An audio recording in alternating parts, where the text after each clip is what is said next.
आज हामी एन्जियोस्पर्ममा रिप्रोडक्सन कसरी हुन्छ त्यो कुरा गर्न गइरहेको छौं। Reproduction in angiosperm. एन्जियोस्पर्म भनेको फ्लावरिङ प्लान्ट्सहरु भयो।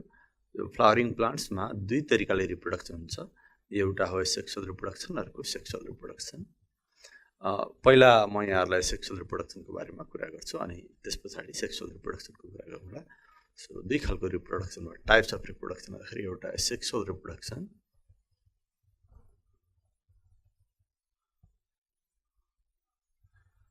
अनि अर्को हुन्छ सेक्सुअल रिप्रोडक्सन।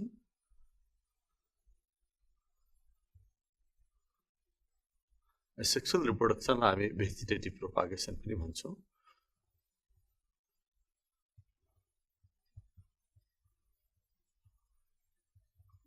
यो दुईटाको के डिफरेन्स छ भन्ने पहिला अलिकति थोरै कुरा गर्छु अनि त्यसपछि सेक्सुअल रिप्रोडक्सनको कुरा गरौँला। सो सेक्सुअल रिप्रोडक्सन अथवा भेजिटेटिभ प्रोपागेसन भनेको यस्तो मेथड हो रिप्रोडक्सनको जहाँ मियोसिस प्रोसेस हुँदैन, जहाँ ग्यामेट भन्ने प्रोसेस हुँदैन, जहाँ पोलिनेसन हुँदैन, फर्टिलाइजेसन हुँदैन, जाइगोट हुँदैन। यी अहिले मैले भनेका प्रोसेसहरु नभइकन यदि रिप्रोडक्सन हुन्छ भने त्यसलाई हामी सेक्सुअल रिप्रोडक्सन भन्छौं। सो सेक्सुअल रिप्रोडक्सनमा रूट, स्टेम, लिफ अथवा अरु भेजिटेटिभ पार्ट्सहरु के छ प्लान्टको त्यो पार्ट्सहरुबाट रिप्रोडक्सन हुन्छ। ग्यामेट भनेर रिप्रोडक्सन हुँदैन। र सेक्सुअल रिप्रोडक्सनमा चाहिँ ग्यामेट्सहरु हुन्छ, फर्टिलाइजेसन हुन्छ, जाइगोट फर्मेसन हुन्छ। त्यसरी रिप्रोडक्सन भयो भने चाहिँ सेक्सुअल रिप्रोडक्सन भयो। सो हामीले वन बाइ वन यसको स्टडी गर्नुपर्ने हुन्छ।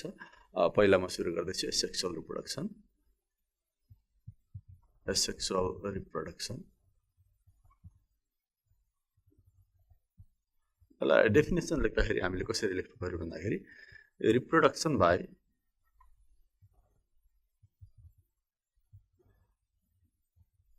vegetative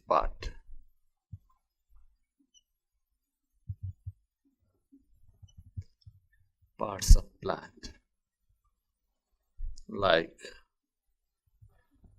root, stem, leaves, bulbil, etc. Reproduction by vegetative parts of plants like root, stem, leaf, bulb etcetera यस्तो पार्ट्सहरुबाट चाहिँ यदि रिप्रोडक्सन हुन्छ भने त्यसलाई हामी भेजिटेटिभ रिप्रोडक्सन भन्छौं अथवा सेक्सुअल रिप्रोडक्सन भन्छौं। So this reproduction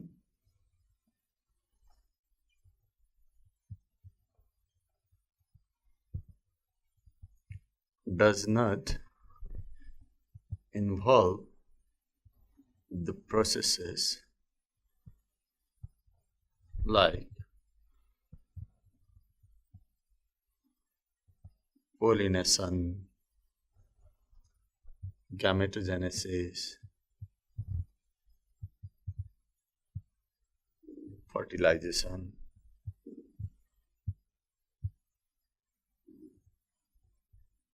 etc.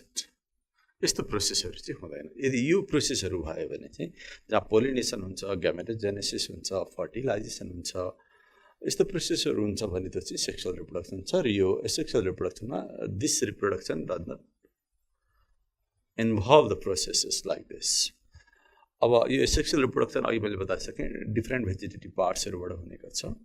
त्यसैको आधारमा टाइप्स अफ भेजिटेटिभ प्रोपागेसन अथवा टाइप अफ सेक्सुअल रिप्रोडक्सन भनेर भन्ने गरिन्छ। अब यहाँ त्यही टाइपको बारेमा कुरा गरौँ। Types of vegetative propagation.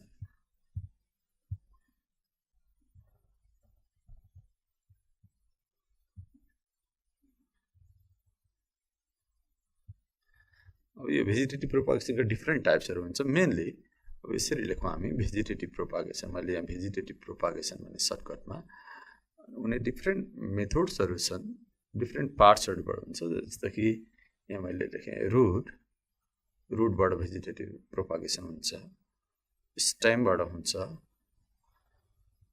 लिफ्सहरुबाट पनि हुन्छ, बल्बिलबाट हुन्छ,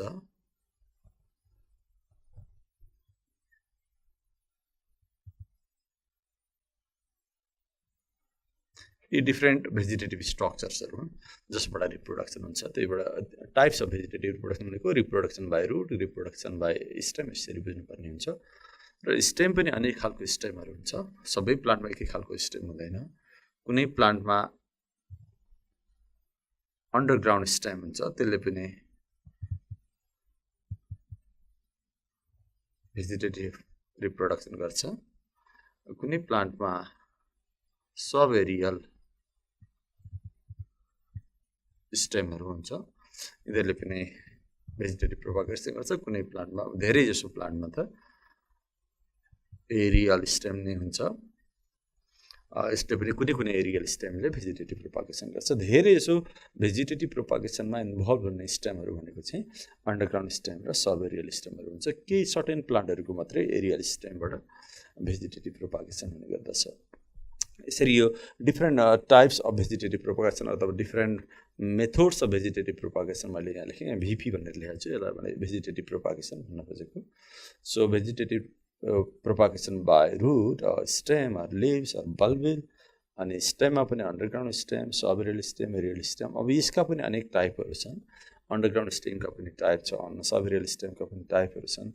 ती डिफ्रेन्ट टाइप्सहरूबाट पनि यो रिप्रोडक्सन हुने गर्छ। जस्तै कि हामीले लेख्नै पर्दाखेरि यहाँनिर यसरी लेख्न सक्छौँ, अन्डरग्राउन्ड स्टेमका पनि टाइपमा, जस्तै कि एउटा ट्युबर भन्ने हामी लेख्न सक्छौँ।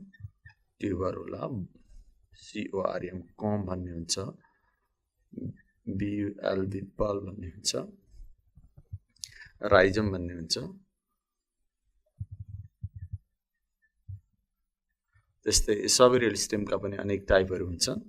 जस्तै कि यहाँ मैले सकर्स भनेर लेखेँ, SUCKERS सकर्स, RUNNERS रनर्स,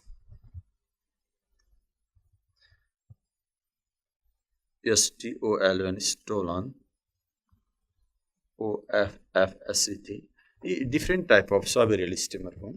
यिनीहरूबाट पनि भेजिटेटिभ रिप्रोडक्सन हुन्छ। अब जस्तो कि यो अन्डरग्राउन्ड स्टेम भने अब सबै प्लान्टको अन्डरग्राउन्ड स्टेम हुँदैन, कुनैको हुन्छ। अब त्यो अन्डरग्राउन्ड स्टेमका पनि डिफ्रेन्ट टाइप्सहरू भयो। यिनीहरू चाहिँ ट्युबर, कम, बल्ब, राइजम। अब कुनै प्लान्टमा ट्युबर होला, कुनैमा कम होला, कुनैमा बल्बबाट गर्ला भेजिटेटिभ प्रोपागेसन, कुनैमा राइजमबाट गर्ला। त्यस्तै सब एरियल स्टेमका पनि अनेक टाइपहरू छन्, विभिन्न खालका सब एरियल स्टेमहरू हुन्छन्। कुनै प्लान्टमा यो छ भने यसबाट हुन्छ, यो खालको छ भने योबाट हुन्छ। मैले यहाँ डिफ्रेन्ट टाइप्स अफ स्टेम्सको बारेमा पनि थोरै कुरा गरेँ, त्यसको टाइप्सहरूको बारेमा पनि मैले यहाँ अलिकति छोटो टेबल जस्तो बनाएर यहाँलाई देखाउने प्रयास गरेँ। यसको फरक के छ अहिले फेरि हामी कुरा गरौँला जब हामी स्टेमको बारेमा कुरा गर्छौँ। मैले यहाँ कुन पार्ट्सहरूबाट भेजिटेटिभ प्रोपागेसन हुन्छ त्यसको आधारमा मेथड अफ भेजिटेटिभ प्रोपागेसन यहाँलाई अलिकति टेबल बनाएर देखाउन खोजेँ। अब यसको 1 by 1 हामी अलिकति कुरा गर्न गइराखेका छौँ। यहाँलाई म अब डिटेलमा भेजिटेटिभ प्रोपागेसनको बारेमा कुरा गर्दैछु। जस्तै कि रुटबाट हुन्छ, स्टेमबाट हुन्छ, लिफबाट हुन्छ, बल्बिलबाट हुन्छ भने यो जुन पार्ट्सहरू मैले यहाँहरू लेखाएँ त्यो सबै नेचरल भेजिटेटिभ प्रोपागेसनका मेथड्सहरू हुन् अथवा स्ट्रक्चर्सहरू हुन्।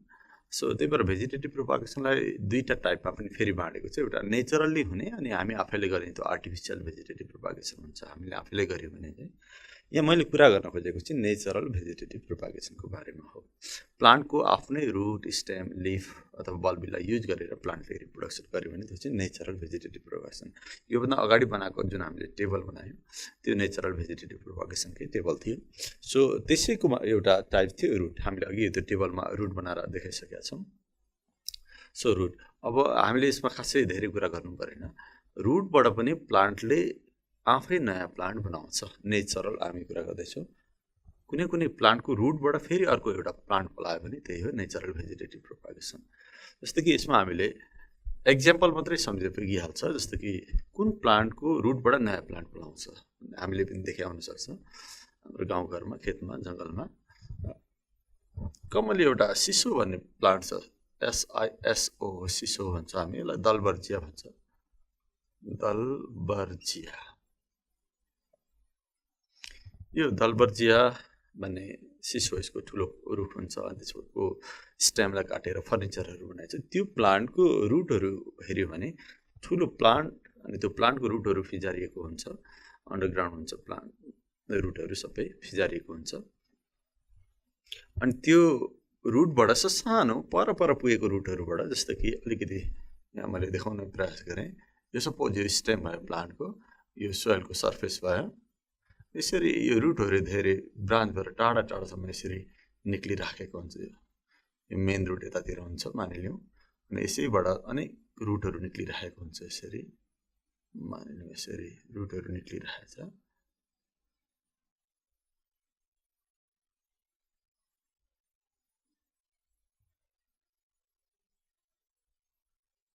सपोज यसरी थुप्रै रुट्सहरू निक्लिरहेको हुनसक्छ। अनि यही रुटहरू यसरी जुन ग्रो गरिराखेको हुन्छ, त्यसैबाट यसरी नयाँ प्लान्टहरू अलिक पर नयाँ प्लान्टहरू यसरी पलाइराखेको हुन्छ। यो नयाँ प्लान्ट पलाएको मैले देखाउन खोजेको। सो यो प्लान्ट भयो, सपोज यो सिसोको रुख भयो भने यसको जराहरू जुन छ यो त रुट भयो, यो रुट भयो। यो रुटबाट सानो सानो अब यहाँनिर चाहिँ प्लान्टहरू पलाएको जस्तो देखिन्छ। यो यसको सिड खसेर उम्रेर पलाएको होइन, त्यसको रुटबाट नयाँ प्लान्टहरू निक्लेको जस्तो देखिन्छ। सो यसलाई स्लिप पनि भन्छ, SLIP स्लिप। यस्तो खालको नयाँ जुन यङ प्लान्ट निक्लिरहेको हुन्छ रुटबाट त्यसलाई स्लिप भन्छ, SLIP स्लिप। यसरी नयाँ प्लान्ट निक्लिन्छ। यस्तै अर्को एक्जाम्पल चाहिँ गुआभा। गुआभा भनेको चाहिँ जसलाई हामी अम्बा भन्छौँ। अम्बाको रुटमा पनि यसरी नै अम्बाको बोटको फेदमा रुटहरू टाढा टाढा गएको हुन्छ र त्यही टाढा टाढा गएको रुटहरूबाट फेरि अर्को नयाँ प्लान्टहरू केही समय पछाडि प्लान्ट म्याच्योर हुँदै गइसकेपछि नयाँ प्लान्ट सानो सानो बिरुवाहरू उम्रेको जस्तो देखिन्छ। सो यसरी रुटबाट हुँदो रहेछ भन्ने कुरा थाहा पायौँ हामीले। सो अर्को छ स्टेमबाट, बायो स्टेम। बायो स्टेम, स्टेमबाट पनि नेचरल भेजिटेटिभ प्रोपागेसन हुन्छ। यो हामी नेचरलको कुरा गर्दैछौँ आफै भनेको। स्टेमका पनि अघि नै बताइसकेको छ, 3 खालका स्टेम्सहरू हुन्छ। Underground stem, sub aerial stem र एरियल स्टेम। अब म पहिला अन्डरग्राउन्ड स्टेमको कुरा गर्छु।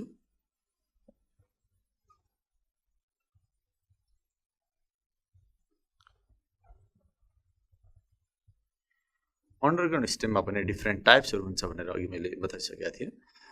जस्तो कि एउटा थियो राइजोम अथवा ट्युबरको कुरा गरौँ, ट्युबर। यसमा चाहिँ हामी पोट्याटोको एक्जाम्पल लिन सक्छौँ। जनरली हामीले देखेको पोट्याटो यस्तै नै हुने गर्छ। सानो यस्तो आँखा जस्तो स्ट्रक्चर देखिन्छ, त्यसलाई आई नै भन्छ। यसले नोड भन्ने रिजनलाई रिप्रेजेन्ट गरिराखेको हुन्छ। स्टेममा नोड हुन्छ, हामीले याद राख्नुपर्छ। नोड भनेको जोइन्ट हो, तर अब यो अन्डरग्राउन्ड स्टेममा नोड त्यति धेरै क्लियर हुँदैन। अनि यो जुन आलुमा हामी जस्तो यो सानो आँखा परेको जस्तो देख्छौँ, त्यही हो नोड भनेको। त्यही अब यो भने यो अन्डरग्राउन्ड स्टेम हो, जुन हामी आलु खान्छौँ नि त्यो स्टेम नै हो। अनि त्यो स्टेममा भएको नोड अथवा आँखाबाट बिस्तारै नयाँ टुसाहरू पलाउँछ, त्यसबाट नयाँ प्लान्टहरू बन्छ। हामीले घरमै पनि अलिक लामो समयसम्म यतिकै आलुलाई छोडिदिइराख्यौँ भने त्यसमा टुसाहरू पलाएको देखिन्छ, अनि त्यही टुसा बढेर नयाँ प्लान्ट हुन्छ। यसरी यो स्टेम अन्डरग्राउन्ड स्टेम हो, यसबाट नयाँ प्लान्ट भन्यो। जस्तै कि यसरी बिस्तारै यिनीहरूबाट चाहिँ अब यस्तो सपोज यो कुनै पोटेटो हो भने यसैबाट नयाँ टुसाहरू यसरी उम्रेको जस्तो देखिन्छ। यसरी रिप्रोडक्सन हुँदो रहेछ। एउटा यो खालको अन्डरग्राउन्ड स्टेमलाई ट्युबर भन्छ, एक्जाम्पल पोटेटो। सो एक्जाम्पल लेख्यौँ, ट्युबरको एक्जाम्पलमा हामी लेखौँ एक्जाम्पल पोटेटो। अर्को हुन्छ राइजोम भन्ने हुन्छ एउटा।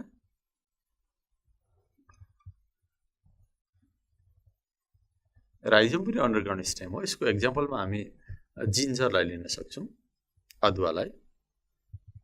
सो अदुवा हामीले सबैले देखेकै हो। अदुवाको स्ट्रक्चर हेऱ्यो भने चाहिँ यस्तै अब ठ्याक्कै सबै अदुवाको स्ट्रक्चर त एकै खालको हुँदैन। यसरी नै यो ब्रान्च भएको हुनसक्छ मानिलिउँ। अनि यो जुन लाइन मैले तानेर राखेको छु यस्तो आँख्ला देखिन्छ, जोइन्ट्सहरू देखिन्छ। यो भनेको नोड्सहरू भयो। यहाँ स्केल लिप्सहरू हुन्छ, मसिनो स्केल लिप्सहरू हुन्छ। यसरी स्केल लिप्सहरू हुन्छ, यहाँबाट रुटहरू निक्लेको हुनसक्छ। यो मैले बनाएको एक्जाम्पल जिन्जर जसलाई अन्डरग्राउन्ड, हामीले खाने अदुवा पनि के रहेछ भन्दाखेरि अन्डरग्राउन्ड स्टेम नै रहेछ। अनि यो अदुवा हामी निकाल्छौँ। जेनरली हामीले बजारमा लिएको अदुवामा त त्यस्तो नयाँ प्लान्ट देखिँदैन, तर त्यतिकै त्यो अदुवालाई त्यतिकै छोडिदिने हो भने, अन्डरग्राउन्ड यतिकै छोडिदिने हो भने त्यसबाट फेरि यो जोइन्टहरूबाट नयाँ प्लान्टहरू निक्लिन्छ। यहाँबाट नयाँ प्लान्टहरू बिस्तारै पलाउँछ। अदुवाको नयाँ बोट पलाएको जस्तो देखिन्छ त्यो स्टेमबाट पलाएको हो सो यसरी यो स्टेमबाट अन्डरग्राउन्ड स्टेमबाट पनि नयाँ प्लान्टहरू निक्लियो भने त्यो भेजिटेटिभ प्रोपागेसनमै पर्ने भयो यहाँ नयाँ पछाडि प्लान्टहरू निक्लिन्छ तर हामी नर्मली यस्तो गर्न दिँदैनौँ यसरी प्लान्टहरू निक्लिन्जेलसम्म हामी राख्दैनौँ त्यसलाई हामी खनेर निकालेर हामी युज गरिहाल्छौँ तर यत्तिकै छोडिदिनु हो भने यसबाट नयाँ प्लान्ट बन्छ यहाँनिर नयाँ लिफहरू जस्तो यस्तो खालको लिफहरू अदुवाको लिफहरू यसरी निक्लिन सुरु गर्छ सो यो भयो राइजम एक्जाम्पल जिन्जर सो अर्को अन्डरग्राउन्ड स्टेम छ त्यसलाई हामी कोम भन्छौँ CORM कोम कोम अन्डरग्राउन्ड स्टेम हो तर अलिक कम चाहिँ अलिकति इलाङ्गेटेड सेपको हुन्छ अनि यसको पनि नोट्सहरू यसरी देखिन्छ नोट्सहरू यहाँ एकदम क्लियर हुन्छ कोममा अनि यहाँ पनि यस्तो स्केल लिप्सहरू देखिन्छ मसिनो सुकेको लिफहरू जस्तो हुन्छ सानो बढेर पनि ठाउँ ठाउँमा हामी देख्न सक्छौँ यो कोममा यस्तो खालको हुन्छ जस्तो एउटा पिँडालु हामीले गाउँघरतिर देखाएको छौँ होला पिँडालु अथवा कच्चु भन्छौँ कच्चु पिँडालुमा हेऱ्यो भने यस्तो खालको हुन्छ त्यसको मुनि गानो भन्छौँ हामी त्यसलाई गाउँघरमा त्यो गानो हेऱ्यो भने यस्तो खालको देखिन्छ अनि यसबाट सानो बडहरू निक्लिएको हुन्छ यो नोड भयो यसलाई हामी नोड भन्छौँ यो नोडहरू भयो बिचको रिजनलाई इन्टरनोड भन्छ नोडहरूमा बडहरू निक्लिन्छ यही बड नै पछाडि गएर नयाँ प्लान्ट भन्छ this bud develops into new plant so यो भनेको पिँडालुमा हुन्छ एक्जाम्पल अब पिँडालुलाई हामी कोलोकासिया भन्छौँ कोलोकासिया भन्ने प्लान्टमा यस्तो हुन्छ नोडहरू हुन्छ कोलोकासिया पिँडालु यहाँबाट पनि के भयो भन्दाखेरि यसबाट नयाँ प्लान्टहरू निक्ल्यो यस्तो खालको अन्डरग्राउन्ड स्टेमलाई चाहिँ कोम भन्छौँ जुन चाहिँ जेनरली अलिकति इलाङ्गेटेड र भर्टिकल हुन्छ विथ नोड्स एन्ड इन्टरनोड्स अब राइजम र कोममा के फरक हो भन्दाखेरि यो चाहिँ होराइजेन्टल भएर बसेको हुन्छ यसमा पनि देख्छौँ नोड इन्टरनोड्सहरू देख्छौँ नयाँ प्लान्ट बनेको देख्छौँ तर यसरी सुतेको जस्तो हुन्छ होराइजेन्टली स्प्रेडेड भएको हुन्छ यो कोम चाहिँ अलिकति भर्टिकल्ली बसेको हुन्छ माटोमा बस्दाखेरि यो भयो अनि अर्को एउटा छ यो थर्ड भयो नेक्स्ट इज फोर्थ अर्को भन्छ बल्बमा चाहिँ हामी ओनियनको एक्जाम्पल लिन सक्छौँ हामीले खाने ओनियन एक्चुअली स्टेम होइन त्यो लिफ हो तर ओनियनको स्टेम हामीले धेरैले याद नगरेको हुनसक्छ सपोज एउटा ओनियन बनाएँ मैले मानिलिउँ एउटा ओनियन यहाँनिर यसरी रुटहरू हुन्छ अनिखेरि यहाँ एउटा सानो डल्लो जस्तो हुन्छ कोन्सेप्ट एउटा डल्लो जस्तो हुन्छ यहाँ हामीले खाने पत्र लेयर भएको यस्तो खालको लिप्सहरू हुन्छ यसलाई हामी स्केल लिप्स भन्छौँ यस्तो खालको स्केल लिप्सहरू हुन्छ यो भनेको चाहिँ लिफ हो स्केल लिफ भन्छौँ हामी यसलाई हामीले खाने चाहिँ लिफ हो स्केल लिप्स अनिखेरि यो त रुट भइहाल्यो अनि यो पोर्सन चाहिँ स्टेम हो ओनियनको स्टेम भनेको चाहिँ यो ओनियनमा अर्को पनि लिफ हुन्छ नजिकिनु होला सो दुई खालको लिफहरू हुन्छ एउटा ग्रिन लिफ हुन्छ फोटोसिन्थेटिक लिफ यो बिस्तारै माथि गएर लामो ट्युब जस्तो एउटा हरियो लिफ हुन्छ त्यो चाहिँ फोलियस लिफ भयो ग्रिन फोटोसिन्थेसिस गर्ने लिफ अनि यो चाहिँ फुड स्टोर गर्ने लिफ यसले फुड स्टोरेजको काम गर्छ स्केल लिफ भयो अनि यो चाहिँ स्टेम अनि यो चाहिँ रुट्सहरू भयो फाइब्रस रुट्सहरू भयो सो अब जस्तो कि यो ओनियनलाई पनि हामी जब ओनियन म्याच्योर हुन्छ त्यसपछि हामी खनेर निकाल्छौँ अनिखेरि यसलाई खाइहाल्छौँ तर यो ओनियनलाई पनि यतिकै छोडिदियो भने माटोभित्रै छोडिदियो भने यो स्केल लिप्सहरू बिस्तारै मरेर जान्छ र यो स्टेम छ अन्डरग्राउन्ड स्टेम यो जसलाई हामी बल्ब भन्छौँ बल्ब सेपको भएको हुनाले बल्ब भनेको त्यो बल्बबाट चाहिँ नयाँ टुसा पलाएर अर्को ठुलो लामो अग्लो प्लान्ट बन्छ फेरि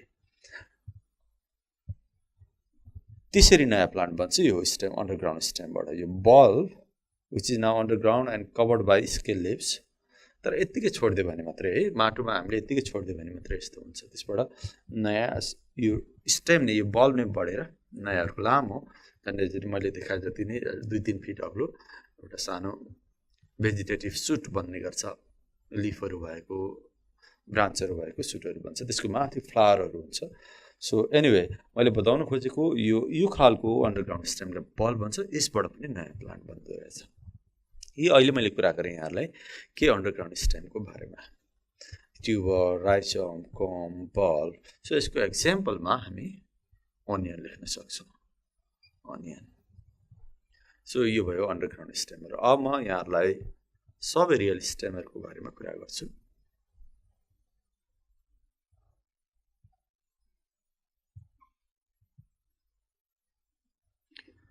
सब एरियल स्टेम भनेको चाहिँ यस्तो खालको स्टेम हो जुन चाहिँ अलिकति माटोभित्र अन्डरग्राउन्ड जस्तो देखिन्छ, अलिकति partially अबभ the soil and partially under the soil. यस्तो खालको स्टेमलाई हामी सब एरियल स्टेम भन्छौँ। हामीले तर धेरै देखेको हाम्रो वरिपरि भएका प्लान्टहरूमा देखेको स्टेम त एरियल स्टेम नै हुन्छ, तर केही प्लान्टहरूको चाहिँ यस्तो अन्डरग्राउन्ड स्टेम पनि हुँदो रहेछ। हामीले देखेका प्लान्टहरू हुन्, नयाँ प्लान्टहरू छैन यसमा, र केही प्लान्टहरूको स्टेम चाहिँ सब एरियल स्टेम हुँदो रहेछ। त्यो सब एरियल स्टेम छ भने पनि त्यसले भेजिटेटिभ प्रोपागेसन गरिराखेको हुन्छ। सब एरियल स्टेमको पनि टाइपहरू छ, जस्तो कि म एउटा टाइपको यहाँ कुरा गर्छु, सकर्स भन्छौँ हामी त्यसलाई। सकर्स एउटा सब एरियल स्टेमको टाइप। सकर्स एउटा एक्जाम्पल सकर्स कहाँनिर हुन्छ भन्दाखेरि एउटा क्राइसेन्थेमम भन्ने फ्लावर अथवा मिन्ट जसलाई हामी पुदिना भन्छौँ त्यसमा सकर्स देख्न सक्छौँ। त्यो सकर्समा कस्तो हुन्छ, सपोज यो सोइलको लेभल भयो, यो सोइलको लेभलदेखि माथिको स्टेम भयो, यो अन्डरग्राउन्ड स्टेम भयो मानिलिउँ, यो अन्डरग्राउन्ड स्टेम, अनि यहाँबाट रुटहरू निक्लेको हुन्छ। अलिकति पोर्सन यहाँ हामी देख्छौँ, यो सोइलदेखि माथि चाहिँ स्टेम हो, यो पनि स्टेम नै हो, मैले जहाँ छोइरहेको त्यो पनि स्टेम हो, यो पनि स्टेम हो। स्टेमको अलिकति पोर्सन माथि छ, अलिकति पोर्सन माटोभित्र गाडिएको छ, यो चाहिँ रुटहरू भयो।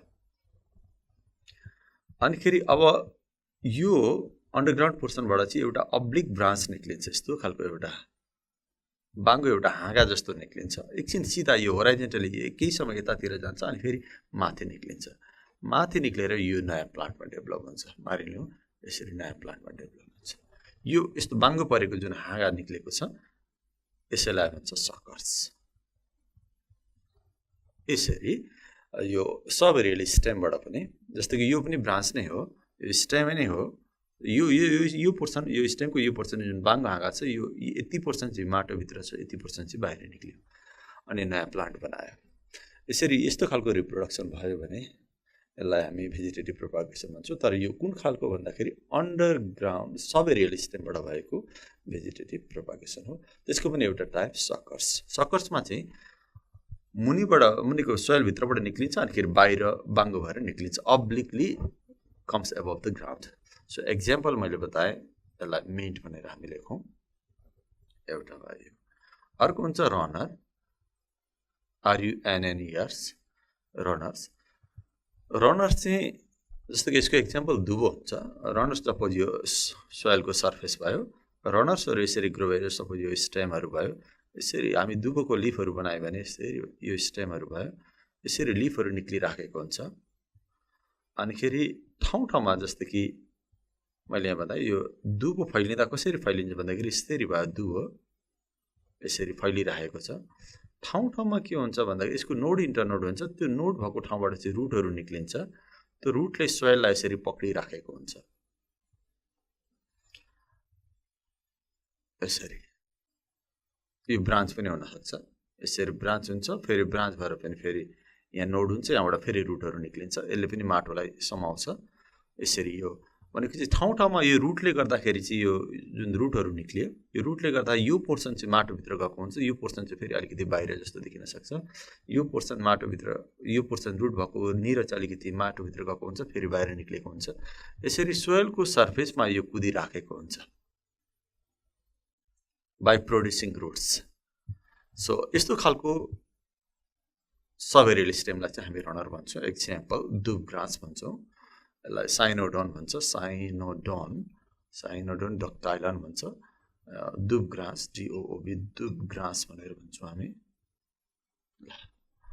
यो खालको सब एरियल स्टेमलाई हामी रनर भन्छौँ र यसले पनि के भन्छ नयाँ प्लान्टहरू बनाइरहेको छ, नयाँ नयाँ दुबोहरू फैलिरहेको छ। यसरी दुबो यहाँ ब्रान्च भयो, फेरि अर्को यहाँबाट अर्को ब्रान्च निक्लेला, यहाँबाट त्यसै गरी अर्को ब्रान्च निक्लेला, यसरी नै दुबो फैलिराखेको हुन्छ, भनेको प्रोपागेसन भइराखेको हुन्छ। So this is called runner. So अर्को हुन्छ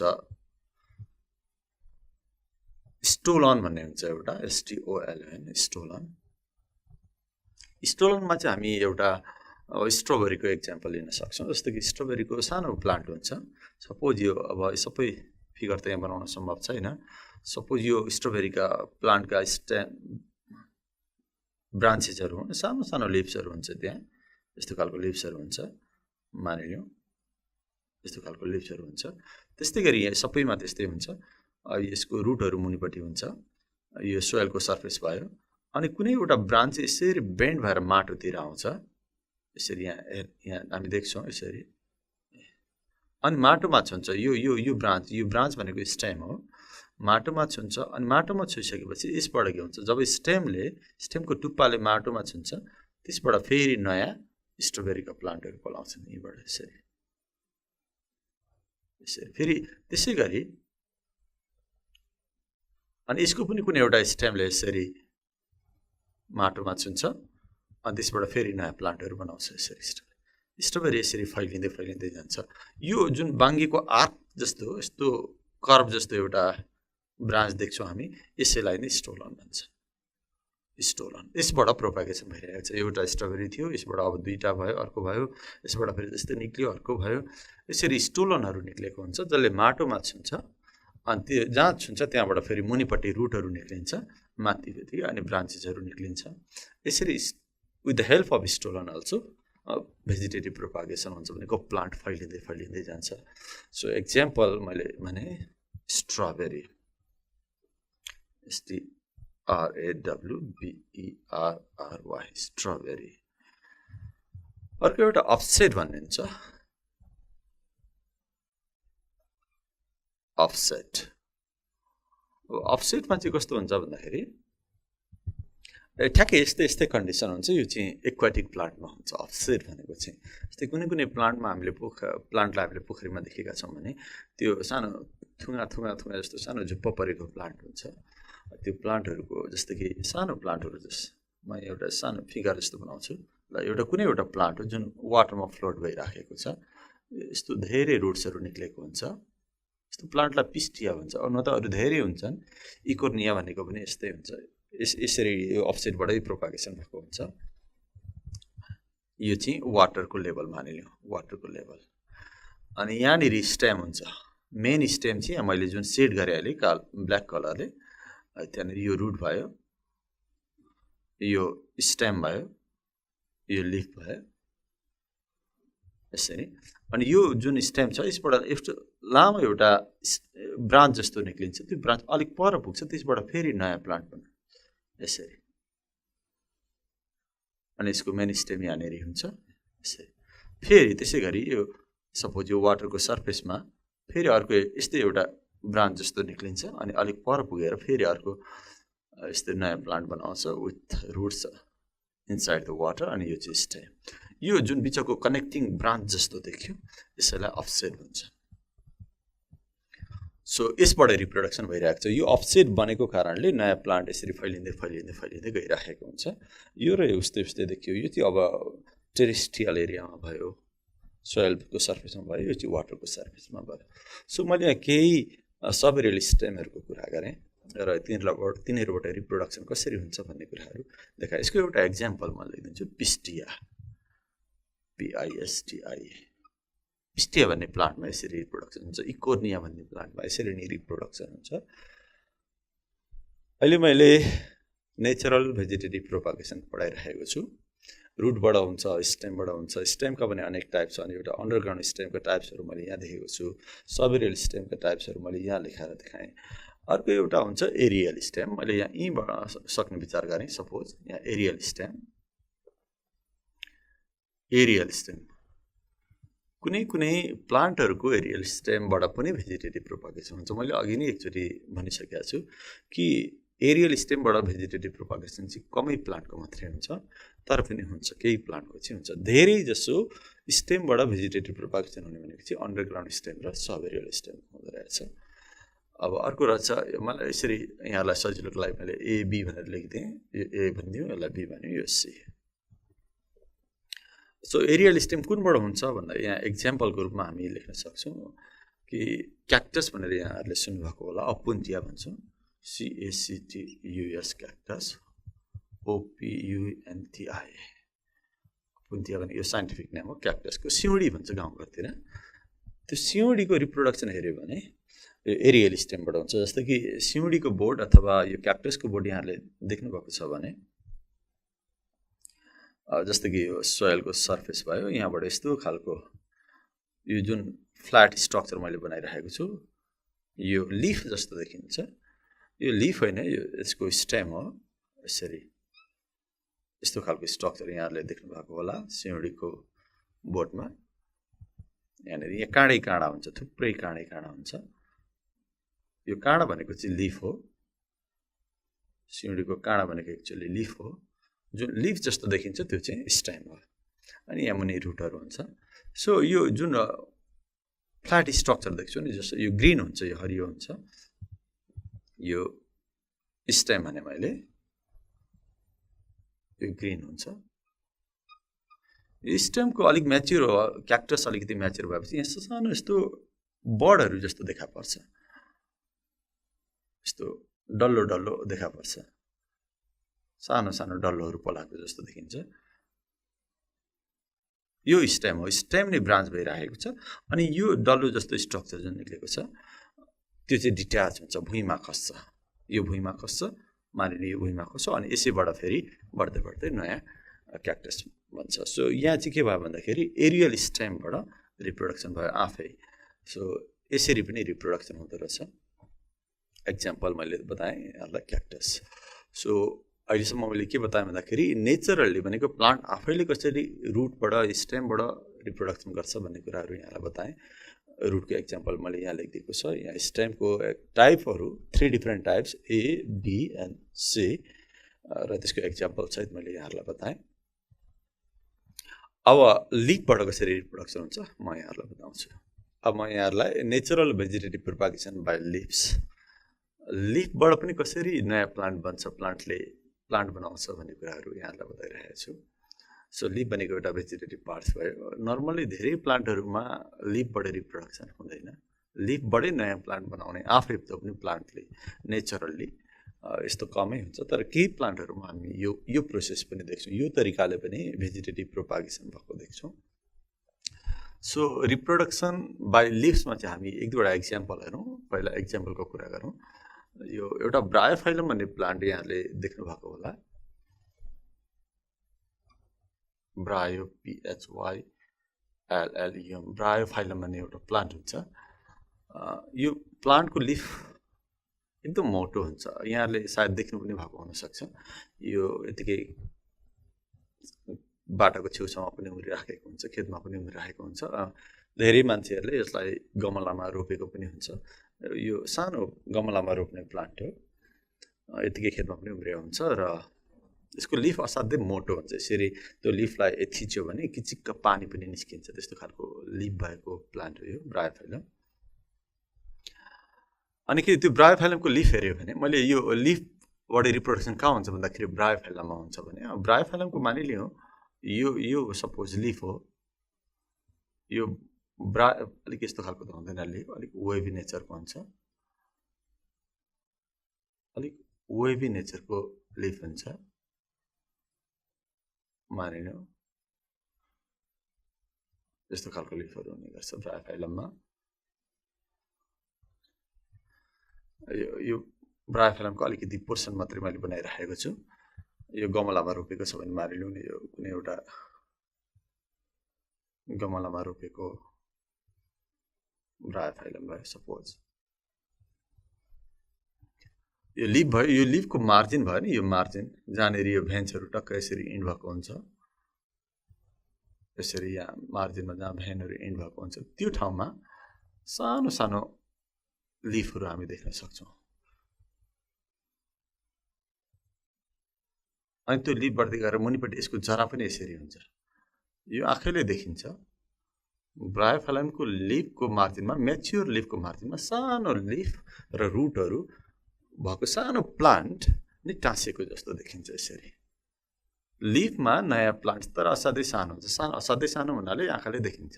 सो यसरी यस्तो सानो प्लान्टहरू विथ रुट्सहरू, यहाँ रुटहरू पनि देख्छौँ, यहाँ लिफहरू देख्छौँ।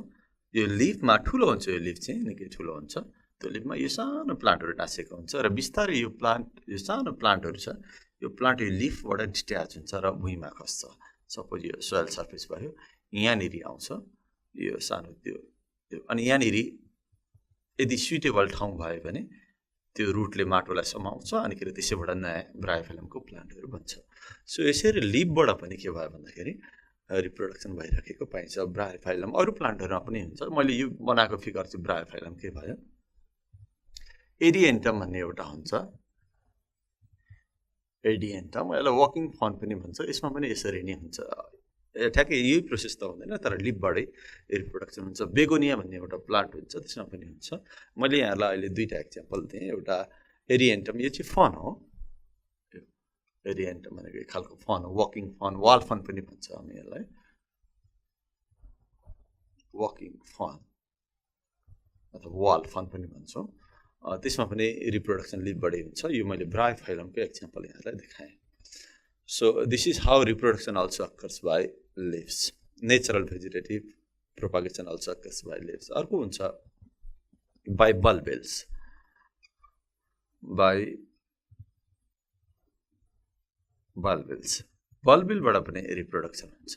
बल्बिल के हो भन्ने कुराहरू म यहाँलाई बताउँछु। पहिला बल्बिल भनेको चाहिँ बर्ड जस्तै हो, फ्लेसी बर्ड हो, तर त्यसबाट चाहिँ नयाँ फ्लावर चाहिँ भन्ने होइन, फ्लोरल बर्ड चाहिँ होइन। यो बल्बिल भनेको सानो डल्लो जस्तो फुलाउँछ। कहिले त्यो कहाँबाट निक्लिन्छ त्यो सानो फ्लेसी बर्ड जस्तो स्ट्रक्चर, कहाँनिर निक्लिन्छ त्यो प्लान्टेपछि फरक पर्न सक्छ।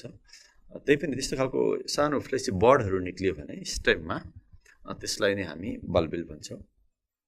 त्यो बल्बिलबाट पनि रिप्रोडक्सन हुन्छ। एउटा एक्जाम्पल म यहाँलाई देखाउँछु। यो डायस्कोरिया भन्ने एउटा हुन्छ, डायस्कोरिया, यसलाई हामी तरुल भन्छौँ। तरुल भन्नाले यसलाई हामी घर तरुल भन्छौँ, जसको एउटा मुनिपट्टि जमिन मुनि जुन हामीले खाने चिज हुन्छ, जुन माघे सङ्क्रान्तिमा खाइन्छ, त्यही तरुलको कुरा गर्दैछु म। एउटा सिमल तरुल हुन्छ, अर्को चाहिँ घर तरुल हुन्छ। यो घर तरुलको कुरा गर्दैछु म, अथवा वन तरुलको पनि यस्तै यस्तै स्ट्रक्चर हुन्छ। त्यो तरुलको मुनि अन्डरग्राउन्ड पोर्सन हुन्छ, मानिलिउँ हामीले खाने चाहिँ यहाँनिर डल्लो जस्तो हुन्छ, यस्तो डल्लो जस्तो निक्लेको हुन्छ। अनि यसको चाहिँ हामीले खाने पोर्सन चाहिँ यो हो, जुन जसलाई हामी तरुल भनेर खान्छौँ, मानिलिउँ यही हो। अनि यसबाट लहरा जस्तो एउटा यसको ब्रान्च निक्लेको हुन्छ, यस्तो लहरा जस्तो। यो चाहिँ कुनै एउटा सपोर्टमा, रुखहरूमा अथवा घरको खाँबाहरूमा अथवा कुनै एउटा सपोर्टमा समाउँदै समाउँदै बटारिँदै बटारिँदै माथि गएको हुन्छ। त्यसैको अलिकति पोर्सन मैले बनाउन खोजेको। त्यहाँनिर यसरी लिफहरू निक्लेको हुन्छ, यसको यस्तो खालको लिफहरू यहाँनिर हुन्छ, मानिलिउँ यस्तो खालको लिफहरू हुन्छ। यो लिफहरूको फेदमा एउटा सानो डल्लो जस्तो फलाउँछ, यस्तो यहाँनिर at the base of leaf डल्लो जस्तो फलाउँछ। यसरी थुप्रै डल्ला यस्तो हामी देख्न सक्छौँ। यो लिफ भयो, यसको यहाँ लिफ हुन्छ, त्यसको फेदमा डल्लोहरू फलाउँछ। यही डल्लोलाई नै हामी के भन्छौँ, बल्बिल। यो चाहिँ यसको केसमा हो, जस्तो कि यो डायस्कोरियाको केसमा हो, यस्तो डल्लो। अब यो के हुन्छ भन्दाखेरि यो एकदम लामो हुन्छ, एउटा घर जति नै लामो हुनसक्छ, दुई तले घर जति लामो, माथि त्यति माथि जानु पनि सक्छ। यो बटारिँदै बटारिँदै जान्छ र त्यो लहरा जस्तो जुन हुन्छ ब्रान्च, त्यसमा यस्तो स्ट्रक्चर निक्लिन्छ at the base of leaf, त्यसलाई हामी बल्बिल भन्छौँ। यो डिट्याच हुन्छ, भुइँमा खस्छ यो बल्बिल, बिस्तारै यसरी डिट्याच हुन्छ अनि यसैबाट नयाँ प्लान्ट बन्छ। मानिलिए बल्बिल हो, यो बल्बिल चाहिँबाट बिस्तारै न्यू प्लान्ट बन्छ। यसरी लेखौँ, न्यू प्लान्ट। यो ग्रोथ हुन्छ, अब यसको ग्रोथ हुन्छ, यसबाट नयाँ प्लान्ट हुन्छ। यसरी यो बल्बिलबाट पनि रिप्रोडक्सन हुँदो रहेछ। अब मैले अघि बताइसकेँ, यो केसमा चाहिँ डायस्कोरियामा हेऱ्यो भने चाहिँ बल्बिल यसरी लिफको फेदमा हुन्छ। यो जुन लहरा जस्तो जुन ब्रान्च छ त्यसकोमा लिफ, अनि त्यो लिफको फेदमा हुन्छ, त्यो भुइँमा खस्छ, नयाँ प्लान्ट बन्छ। अरू प्लान्टमा हेऱ्यो भने बल्बिल फरक फरक ठाउँमा देखिन्छ। जस्तो कि पाइनएप्पलमा हेऱ्यो भने बल्बिल चाहिँ त्यो फ्रुटको फेदमा बनेको जस्तो देखिन्छ। म त्यसको पनि फिगर देखाउँ। यो चाहिँ मैले डायस्कोरियाको फिगर बनाएँ। जस्तो कि मानिलिउँ यो एउटा पाइनएप्पल भयो, यस्तो भयो। यहाँनिर थुप्रै लिफहरू हुन्छ पाइनएप्पल। मानिलिउँ एकदम रफ फिगर मैले यहाँहरूलाई बताइरहेको छु। यो सपोज हामीले खाने पाइनएप्पल चाहिँ यो भयो, मानिलिउँ यस्तो खालको पाइनएप्पल भयो। यो लिफहरू भयो, यहाँनिर मैले लिफहरू बनाउन खोजेँ। यहाँ थुप्रै यसरी लिफहरू निक्लेको हुन्छ यो स्टेम भयो यहाँनिर फ्रुट भयो यो फ्रुटको फेदमा त्यस्तै डल्लोहरू पलाउँछ यहाँनिर त्यस्तै डल्लोहरू पलाएको देख्न सक्छौँ हामी पाइनएप्पलको हुन त मार्केटमा बेच्न ल्याएको पाइनएप्पलमा हेऱ्यो भने यस्तो निकाली ल्याएको हुन्छ र देखिँदैन भने यहाँ फेदमा यस्तो खालको डल्लोहरू सानो सानो पाइनएप्पल जत्रो होइन सानो स्ट्रक्चरको यस्तो डल्लोहरू देख्छौँ यसैलाई हामी बल्बिल भन्छौँ यो चाहिँ पाइनएप्पलको केसमा एक्जाम्पल पाइनएप्पल अनि यो पनि बिस्तारै डिट्याच हुन्छ र त्यसैबाट नयाँ पाइनएप्पल हुन्छ तर नर्मली त्यसरी पाइनएप्पल ग्रो चाहिँ गरिँदैन पाइनएप्पलको यो माथिको लिफ भएको पोर्सनलाई डिट्याच गरिन्छ यहाँनिर यहाँ अलिकति यो भएको पोर्सनलाई यो अलिकति पोर्सनलाई हामी डिट्याच गर्छौँ विथ लिफ त्यसलाई माटोमा गाडिन्छ अनि नयाँ प्लान्ट बन्छ तर यसबाट पनि बन्न सक्छ सो यो स्ट्रक्चरलाई चाहिँ बल्बिल हुन्छ यहाँ पनि डिट्याच हुन्छ अनि फेरि नयाँ प्लान्ट बन्छ सो यसरी बल्बिलबाट पनि रिप्रोडक्सन हुन्छ अहिले मैले यहाँहरूलाई के बताएँ भन्दाखेरि कसरी प्लान्टले नेचरली त आफै रुट स्टेम लिफ अनि बल्बिलबाट रिप्रोडक्सन गर्छ भन्ने कुराहरू देखाएँ with example with some figures so vegetative प्रोपगेसनको दुईवटा तरिका हुन्छ भनेर योभन्दा अगाडि मैले सम्झाएको थिएँ अहिलेसम्म कुरा गरेको चाहिँ नेचरल भेजिटेटिभ प्रोपगेसनको कुरा हो अब म यहाँहरूलाई आर्टिफिसियल भेजिटेटिभ प्रोपगेसनको कुरा गर्छु आर्टिफिसियल भेजिटेटिभ प्रोपगेसन भन्नाले चाहिँ त्यो चाहिँ हामीले प्लान्टले आफैले होइन हामीले प्लान्टको रुट स्टेम लिफ अथवा बल्बिल यस्तै स्ट्रक्चरहरूलाई युज गरेर प्लान्टको रिप्रोडक्सन गऱ्यौँ अथवा प्लान्ट मल्टिप्लाई गऱ्यौँ त्यसको नम्बर बढायौँ भने त्यसलाई चाहिँ आर्टिफिसियल भेजिटेटिभ प्रोपगेसन भन्छ जस्तो कि आर्टिफिसियल भेजिटेटिभ प्रोपगेसन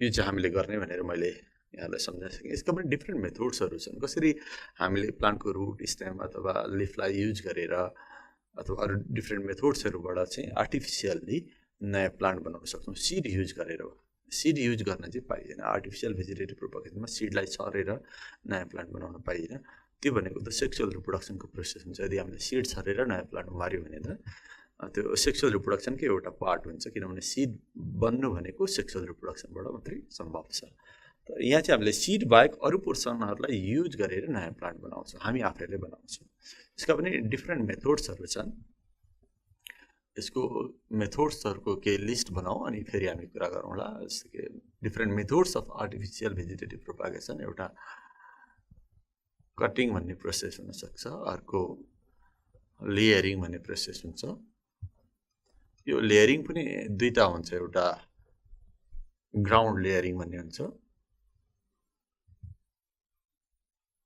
अर्को एयर लेयरिङ भन्ने हुन्छ अर्को हुन्छ ग्राफ्टिङ ग्राफ्टिङ यहाँले सुन्नुभएको होला ग्राफ्टिङका पनि अनेक टाइपहरू हुन्छन् normal grafting approach grafting bud grafting ग्राफ्टिङका पनि तीनवटा टाइप्सहरू मैले यहाँलाई राखेँ ल नर्मल ग्राफ्टिङ एप्रोच ग्राफ्टिङ अर्को बर्ड ग्राफ्टिङ अनि अर्को एउटा हुन्छ टिस्यु कल्चर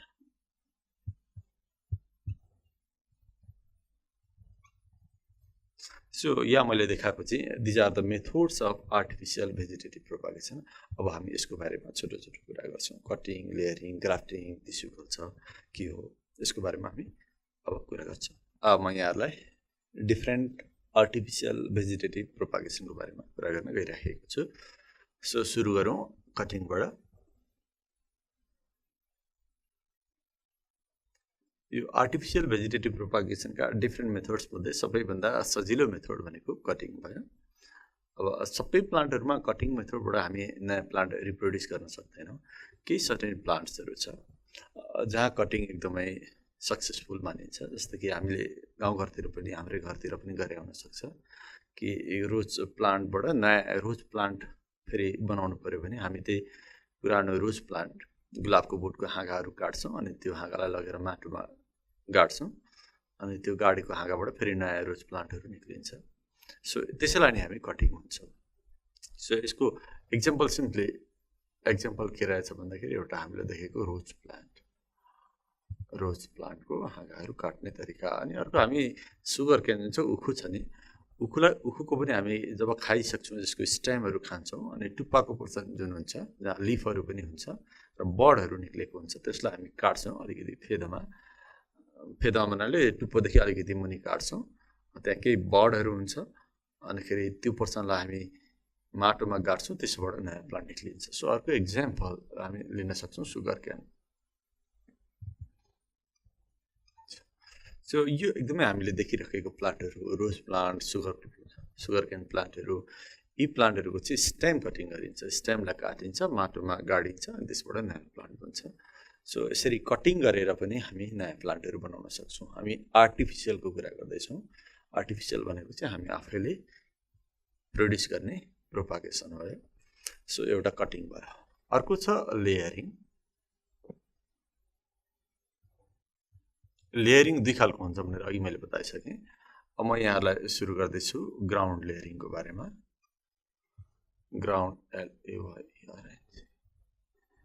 ग्राउन्ड लेयरिङ चाहिँ यस्तो प्लान्टमा गरिन्छ जुन प्लान्टको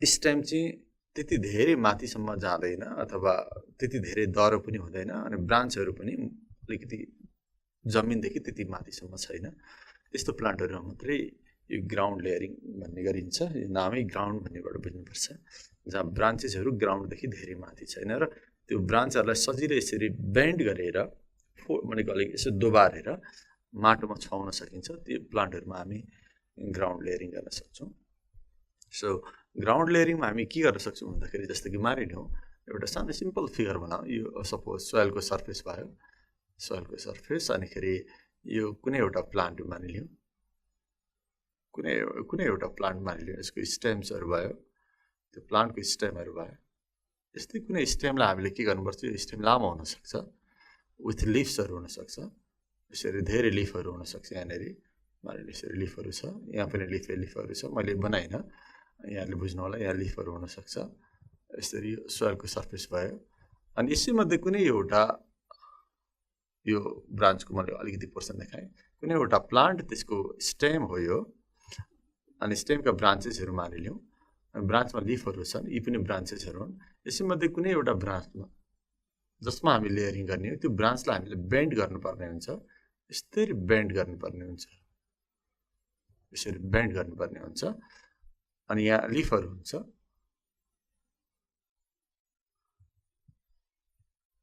अनि बेन्ड गर्नु अगाडि चाहिँ हामीले अलिकति माटोभित्र अलिकति पोर्सनलाई माटोमा गाड्नुपर्ने हुन्छ त्यो गाड्ने पोर्सनमा भएको लिफहरूलाई चाहिँ हामीले हटाएर अनि त्यहाँ सानो इन्जुरी बनाउनुपर्छ इन्जुरी भनेको सानो चोट लगाउनुपर्छ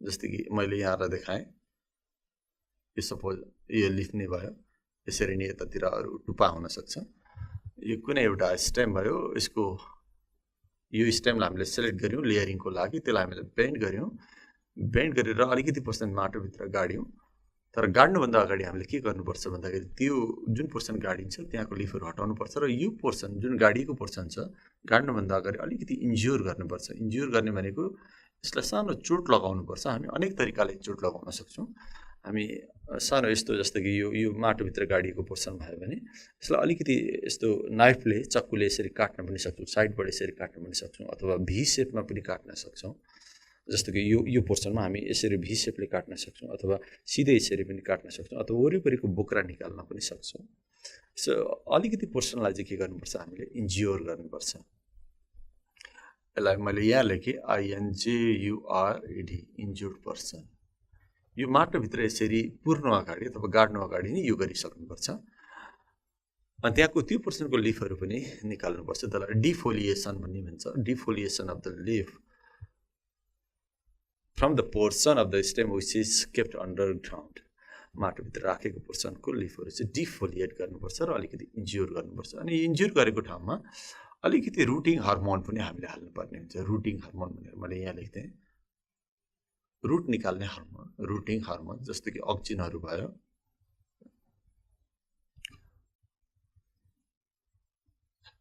अक्सिनहरू अलिकति त्यहाँ काटेको ठाउँमा इन्ज्योर पोर्सनमा लगाइदिने अनि यत्तिकै छोडिदिइसकेपछि केही समय पछाडि के हुन्छ भनेर भन्दा यहाँनिर यो जुन काटेको पोर्सन त्यहाँनिर रुटहरू यसरी पलाउँछ, यसरी रुटहरू थुप्रै पलाएको देखिन्छ।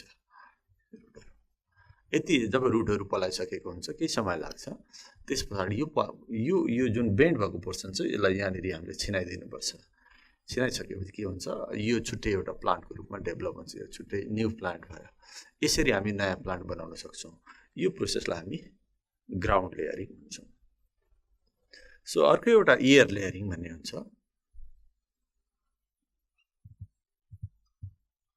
एयर लेयरिङ, अब म यहाँलाई एयर लेयरिङको बारेमा कुरा गर्छु। So what is air layering र यो कसरी गरिन्छ यसको बारेमा सानो फिगर सहित यहाँलाई बताउने प्रयास गर्छु। अब म यहाँलाई एयर लेयरिङको बारेमा कुरा गर्छु। अब एयर लेयरिङ कस्तो खालको कन्डिसनमा गरिन्छ अथवा कस्तो खालको प्लान्टमा गरिन्छ भन्दाखेरि जुन प्लान्टको हाँगाहरू एकदम दह्रो छ, बेन्ड गरेर यसरी माटोसम्म अथवा माटोभित्र दुबार्न सकिँदैन अथवा गाड्न सकिँदैन, किनभने कुनै कुनै प्लान्टको स्टेमहरू अग्लो हुन्छ, अनि के अरे ब्रान्चहरू पनि एकदम ठुलो हुन्छ, दह्रो हुन्छ, उड्डी हुन्छ।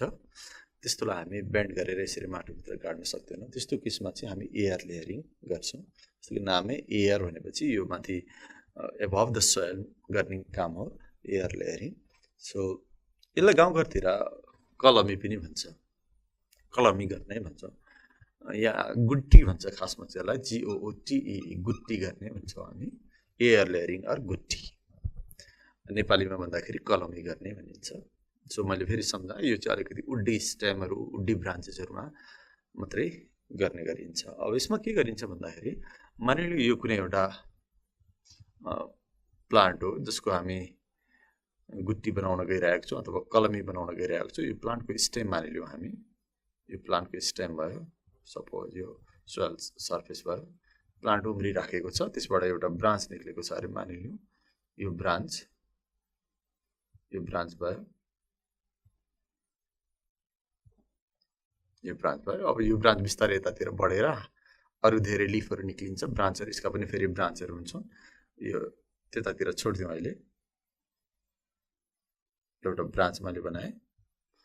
अनि यो ब्रान्चमा हामी के गर्नु बनाइरहेको छौँ भन्दाखेरि गुट्टी बनाउन गइरहेको छौँ अथवा एयर लेयरिङ गर्न गइराखेको छौँ।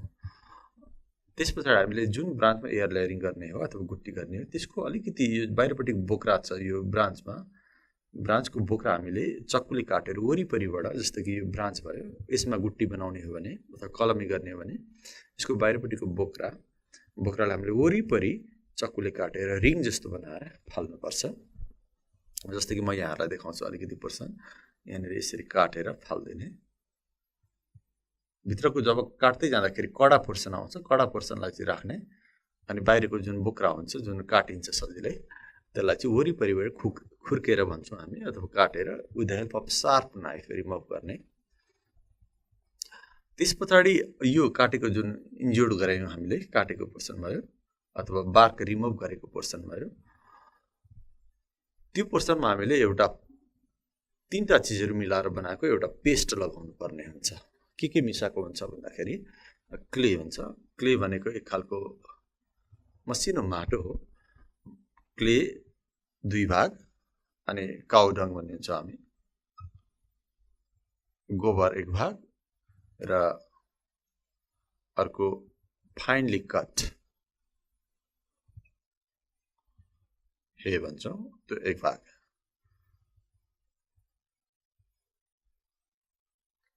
यसरी यति 3टा चिजहरू मिसाउने। माटो, राम्रो खालको मसिनो माटो, मलिलो माटो हो यो। अनिखेरि काउ डङ भनेको गाईको गोबरहरू 1 भाग, यो 2 भाग, यो 1 भाग, र फाइनली कट हे भनेको चाहिँ त्यो परालका टुक्रा हुन्छन्। परालको टुक्रालाई मसिनो गरेर काट्ने अनि मसिनो टुक्राहरू बनाउने। अनि यो परालको टुक्रा अनि यो गाईबस्तुको गोबर र यो माटोलाई 3टालाई मोल्ने, अलिकति पानी हालेर, अनिखेरि लेदो जस्तो बनाउने, पेस्ट जस्तो बनाउने, टुथपेस्टको जुन पेस्ट हुन्छ त्यस्तो खालको पेस्ट बनाउने।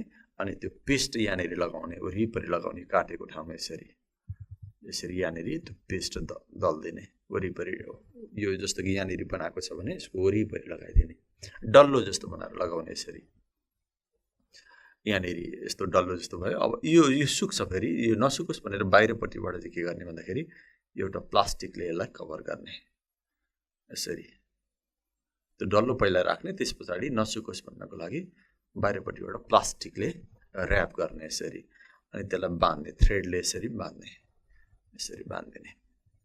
यो वरिपरिबाट लाउनु पर्ने हुन्छ। यो यस्तो देखिँदैन, काटेको देखिँदैन। वरिपरिबाट लगाइसकेपछि सपोज मैले यसलाई यसरी सेट गर्दै वरिपरिबाट यसरी लगाउने। यो तीनटाहरू मिलाएर पेस्ट बनाउने, यो तीनटै मिलाएर पेस्ट हुन्छ, लेदो जस्तो बनाउने, अनि त्यसलाई लगाउने, अनि फेरि प्लास्टिक र्याप गरेर बाँधिदिने। प्लास्टिक यो नसुकोस् भन्नको लागि हो प्लास्टिक चाहिँ। अनि यसलाई यतिकै छोडिदिने। अझ के पनि गरिन्छ भन्दाखेरि कहिलेकाहीँ यो काटेको ठाउँमा अलिकति रुट निकाल्ने हार्मोन यहाँ पनि हाल्न सकिन्छ। रुटिङ हार्मोन भन्छ, अघि यहाँ मैले लेख्दै थिएँ अक्सिन। त्यो हार्मोन नहाले पनि रुट चाहिँ निक्लिन्छ, तर हाल्यो भने झन् चाँडो निक्लिन्छ। कहाँबाट निक्लिन्छ भन्दाखेरि यो काटेको पोर्सनबाट झन्डै केही महिना पछाडि यस्तो खालको रुटहरू, मसिनो रुटहरू निक्लेको देखिन्छ। यसरी यसरी रुटहरू निक्लिन्छ, किनभने यो 2-3 महिनामा यो सबै प्लास्टिकहरू मकिसकेको हुन्छ, गइसकेको हुन्छ। अनिखेरि त्यहाँ त्यो काटेको इन्जुर्ड, अघि हामीले जनाको बोक्रा निकालेको थियौँ, त्यहाँबाट चाहिँ यस्तो खालको जराहरू पलाएको जस्तो देखिन्छ। Roots are seen coming from this injured portion. यो रुटहरू भयो, यसरी सबैतिर रुटहरू यसरी निक्लेको देखिन्छ। रुटहरू यसरी निक्लिन्छ थुप्रै, यसरी रुटहरू निक्लिन्छ। अब यसलाई चाहिँ यहाँ फेदमा काट्ने। यति जब रुटहरू निक्लिसक्छ अनि यसलाई यहाँनिर काट्ने, यहाँनिर जुन गुट्टी बनाएको हुन्छ त्यसको फेदमा काट्ने, अनि काटेर चाहिँ यसलाई हामी बेच्न सक्छौँ, बजारमा लगेर बेच्न सक्छौँ। प्राय हामीले बजारमा आँपहरूको बिरुवाहरू किन्दाखेरि यस्तै किनेर ल्याउने गर्छौँ। आँपहरू, लिचीहरूको बिरुवाहरू, आँप, लिची, सुन्तला, स्याउहरूमा यो गुट्टी असाध्यै गर्ने गरिन्छ, अथवा कलमी धेरै गर्ने गरिन्छ। यसलाई काटेर हामी अनि अर्को प्लान्ट बनाउनको लागि चाहिँ हामीले जस्तो कि यो सोइलको सर्फेस भयो, यहाँ खाडल खन्ने, ठिक्क यो अट्ने खालको गोबर मलहरू सबै हालेको एउटा खाडल बनाउने। यो खाडल भयो, सपोज यहाँनिर चाहिने मलहरू सबै हालेको छ, त्यहाँनिर लगेर यो पोर्सनलाई यहाँनिर लगेर राखिदिने, यसरी यहाँनिर लगेर राखिदिने।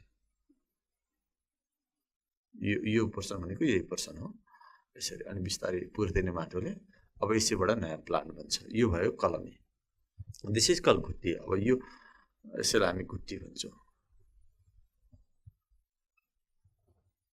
यसरी गुट्टीबाट पनि हामी नयाँ प्लान्ट बनाउन सक्छौँ। र धेरै फ्रुट्सहरूमा गुट्टी गर्ने चलन छ। गुट्टी गरेको प्लान्टहरू अथवा गुट्टीबाट नयाँ प्लान्ट बनायो भने त्यो प्लान्ट चाहिँ चाँडो सर्छ, अनिखेरि फ्रुट्सहरू पनि चाँडो लाग्ने गर्छ। जस्तो कि धेरै वर्षसम्म लाग्दैन गुट्टीबाट बनेको नयाँ प्लान्टमा फ्रुट्सहरू डेभलप हुनको लागि। जस्तो कि यतिकै हामीले सिड रोप्यौँ भने, जस्तो कि आँपको हामीले कोया रोप्यौँ भने कोया बढेर अनिखेरि ठुलो भएर अनि त्यहाँ नयाँ आँप फल्नको लागि जति समय लाग्छ, यो तरिकाले नयाँ आँपको बोट बनायो भने यसमा आँपको बोट पनि चाँडो हुर्किन्छ, सप्रिन्छ पनि, र आँप चाँडो फल्न पनि थाल्छ। त्यस कारण धेरै फ्रुट्सहरूमा यो गुट्टी गर्ने गरिन्छ। यसलाई हामी एयर लेयरिङ अथवा गुट्टी भन्छौँ, अथवा कलमी भन्छौँ नेपालीमा। त्यस पछाडि अर्को एउटा प्रोसेस छ, त्यसलाई हामी ग्राफ्टिङ भन्छौँ। यसको कुरा गरौँ अब। ग्राफ्टिङ के हो? ग्राफ्टिङ यहाँहरूले सुनिराखेको हुनसक्छ।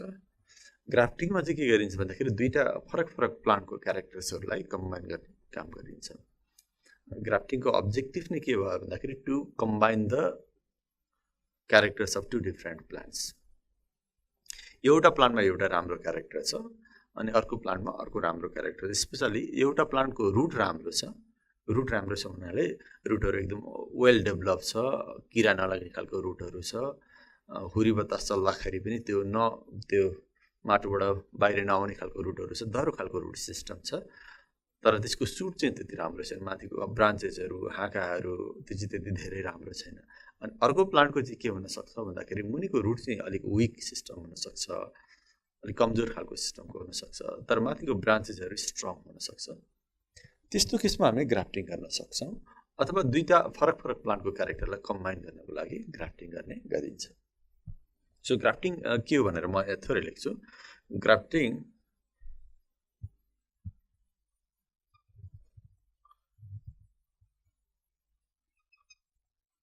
grafting,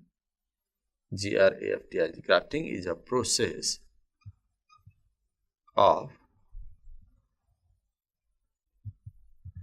combining the characters of different plant by vegetative methods.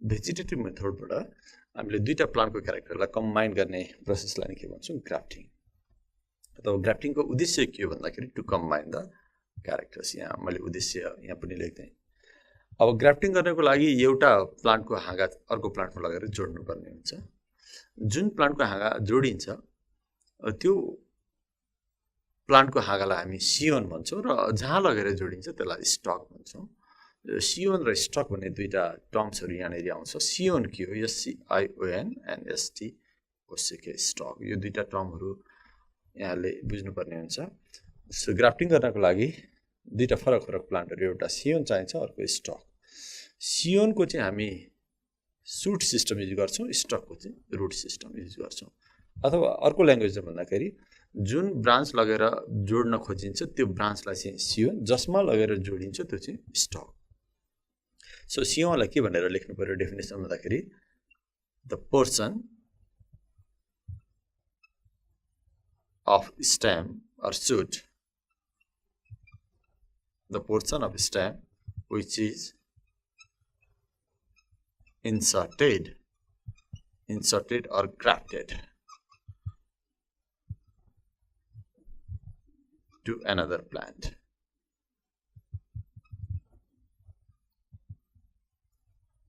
स्टेमको portion जुन चाहिँ अर्को प्लान्टमा गएर ग्राफ्ट गरिन्छ त्यसलाई चाहिँ सियोन भनिन्छ अनि स्टक भनेको चाहिँ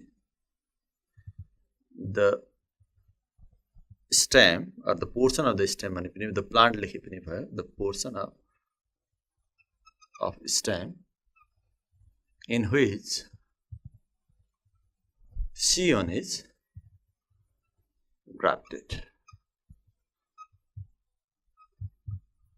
जहाँ सियोन ग्राफ्टेड गरिन्छ त्यही स्टेमलाई चाहिँ हामी के भन्छौँ स्टक भन्छौँ सो एउटा सियोन भयो एउटा स्टक भयो जुन जोडिन्छ त्यो चाहिँ सियोन भयो जसमा जोडिन्छ त्यो चाहिँ स्टक भयो so scion belongs to generally shoot system and stock belongs to generally root system अथवा त्यही प्लान्टको स्टेमलाई मात्रै स्टक बनाउने जसको रुट सिस्टम स्ट्रङ हुन्छ त्यही प्लान्टको स्टेमलाई सियोन बनाउने जसको सुट सिस्टम स्ट्रङ हुन्छ र सियोन र स्टक भइसकेपछि अब हामी ग्राफ्टिङ गर्न सक्छौँ तर अब ग्राफ्टिङ यत्तिकै जुनसुकै प्लान्टलाई पनि हामी ग्राफ्टिङ गर्न सक्दैनौँ स्पेसली वुडी डाइकोट प्लान्ट छ भने मात्रै त्यसमा ग्राफ्टिङ सम्भव हुन्छ म यहाँलाई फेरि यहाँ सम्झाउँ एउटा कुरा पोसिबल वानले in woody dicot plants monocot प्लान्टमा ग्राफ्टिङ गर्न सम्भव हुँदैन किनभने ग्राफ्टिङ गर्नको लागि जुन दुईटा ब्रान्चेसहरू हामी जोड्न खोजिरहेको छ जोडिनुपर्छ नयाँ टिस्युले जोडिनुपर्छ नयाँ टिस्यु बन्नको लागि एउटा क्याम्बियम भन्ने टिस्यु चाहिन्छ त्यो क्याम्बियम मोनोकोटमा हुँदैन त्यही भएर ग्राफ्टिङ मोनोकोट प्लान्टमा सम्भव हुँदैन डाइकोटमा हुन्छ डाइकोटमा पनि सबैमा हुँदैन जस्तै कि कुनै कुनै डाइकोटहरू हर्बिसियस नेचरको हुन्छ त्यसमा ग्राफ्टिङ गर्न गाह्रो हुन्छ वुडी नेचरको डाइकोट्सहरूमा चाहिँ यो ग्राफ्टिङ सम्भव हुन्छ फेरि वुडी नेचरमा पनि एकदमै अनरिलेटेड प्लान्ट छ भने एकदम धेरै नै फरक खालको क्यारेक्टर भएको जेनेटिकली एकदमै डिफ्रेन्ट प्लान्ट छ भने त्यो पनि कहिलेकाहीँ असम्भव जस्तो देखिन्छ अलिकति क्लोजली रिलेटेड प्लान्ट्सहरू अथवा एउटै फ्यामिलीमा पर्ने डाइकोटका प्लान्टहरूमा चाहिँ प्राय यो ग्राफ्टिङ सम्भव भएको देखिन्छ त्यही कारण ग्राफ्टिङ गर्ने बित्तिकै दुईटा प्लान्टको हाँगा जोड्ने बित्तिकै सम्भव हुन्छ भन्ने कुरा हुँदैन सो एउटा त मेन कुरा के रहेछ भन्दाखेरि डाइकोट प्लान्ट नै हुनु पर्यो ग्राफ्टिङको लागि वुडी नै हुनु पर्यो यहाँ दुईटा कन्डिसन छ डाइकोट प्लान्ट नै हुनु पर्यो अनि वुडी प्लान्ट नै हुनु पर्यो अनिखेरि ग्राफ्टिङ गर्नको लागि जस्तो क्याम्बियम हुनुपर्छ भने मैले क्याम्बियम भनेको एउटा टिस्यु मेरिस्टेमेटिक टिस्यु हो जसले नयाँ सेल्सहरू बनाउँछ अनिखेरि जोड्ने काम गर्छ दुईटा हाँगालाई अनिखेरि ग्राफ्टिङ गरे जस्तो कि एउटा यो मानिलियो यो स्टक हो, यो स्टकमा हामी के गर्दैछौँ C1 जोड्दैछौँ अरे, यो हाँगा अर्को कुनै प्लान्टको त्यो काटेर ल्याएर हामी यसमा जोड्दैछौँ। जोड्दाखेरि यसको पनि भित्रतिर एउटा क्यामियमको रिङ हुन्छ, भस्कुलर बन्डलको रिजनमा एउटा क्यामियम भन्ने टिस्यु हुन्छ, त्यो क्यामियमको रिङ हुन्छ। अनि खेरि यो प्लान्टको पनि स्टेममा क्यामियमको रिङ हुन्छ, यो स्टेमभित्र यसको पनि भस्कुलर बन्डल छ, त्यहाँ पनि क्यामियम छ, यसको पनि क्यामियम छ यहाँभित्र, यसको पनि क्यामियम छ। दुईवटा क्यामियमको टक्क भेट भयो भने मात्रै यो ग्राफ्टिङ सम्भव हुन्छ, नभए हामीले यसरी राखेर यो नजोडिन पनि सक्छ। सो ग्राफ्टिङको लागि अर्को एउटा इम्पोर्टेन्ट कन्डिसन के भयो भन्दाखेरि cambium of stock and C1 must meet to each other, त्यो एउटा कन्डिसन भयो, त्यो हुनैपर्छ।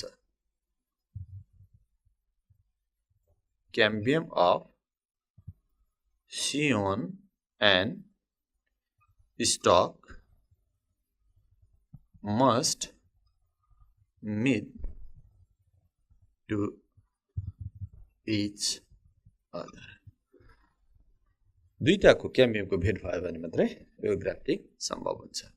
र मैले अर्को पनि एउटा कन्डिसन थपाएको थिएँ, अलिक क्लोजली रिलेटेड प्लान्टहरूमा मात्रै यो अलिक सम्भव हुन्छ, जस्तो कि सुन्तला, भोगटे, कागती, सुन्तला, यो सबै एउटै फ्यामिलीमा पर्ने प्लान्टहरू हुन्। यस्तो प्लान्टहरूमा प्रायः ग्राफ्टिङ सम्भव हुन्छ। अब ग्राफ्टिङ कसरी गरिन्छ भन्ने कुरा म यहाँहरूलाई बताउँछु। अब म यहाँहरूलाई टाइप्स अफ ग्राफ्टिङको बारेमा कुरा गर्छु, ग्राफ्टिङ कति तरिकाले गर्न सकिन्छ यसको थोरै जानकारी दिन्छु। सो ग्राफ्टिङको टाइप्स केमा डिपेन्ड हुन्छ भन्दाखेरि कसरी त्यो C1 र स्टकलाई जोड्ने, त्यसैमा यसका टाइप्सहरू बनाएको हुन्छ। जस्तो कि अब एउटा छ टङ ग्राफ्टिङ भन्ने हुन्छ,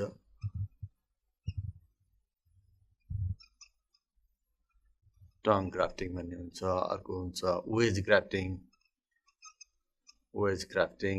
अर्को हुन्छ साइड ग्राफ्टिङ, क्राउन ग्राफ्टिङ, अनेक ग्राफ्टिङको टाइप्सहरू हुन्छ। भने कसरी C1 र स्टकलाई जोइन गर्ने, ग्राफ्ट गर्ने, त्यसको आधारमा टाइप्स अफ ग्राफ्टिङ।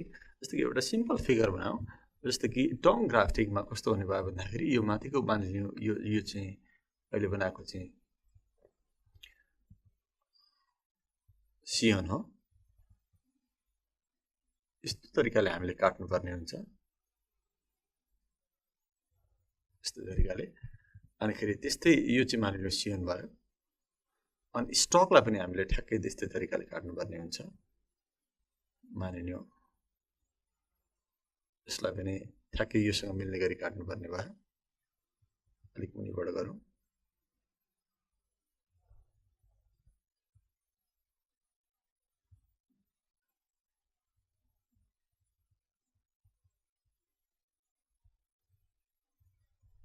यसरी यो मानिलियो C1 भयो, यो चाहिँ के भयो स्टक भयो।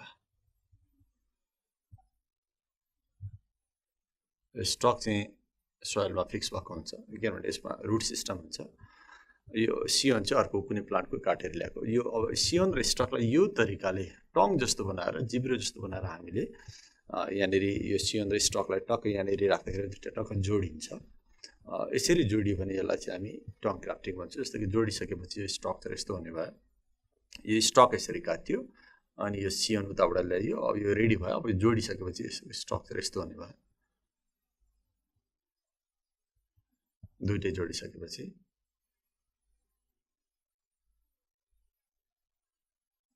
मानिलियो यसरी दुईटा जोड्नुपर्ने हुन्छ, यसरी ग्राफ्टिङ गरिन्छ। अनि अब यो जोडेको ठाउँमा हामी बाँध्न पनि सक्छौँ, किनभने यो खुस्किन पनि सक्छ, यो C1 र स्टक छुटिन पनि सक्छ। त्यस कारण हामी थ्रेडले यसरी यसलाई हामी बाँध्न पनि सक्छौँ। मानिलियो यसरी with the help of threads we can fix C1 and stock together. So यो तरिकाले ग्राफ्टिङ गरियो भने यो चाहिँ टङ ग्राफ्टिङ भयो। यो मैले लेखेँ टङ ग्राफ्टिङ।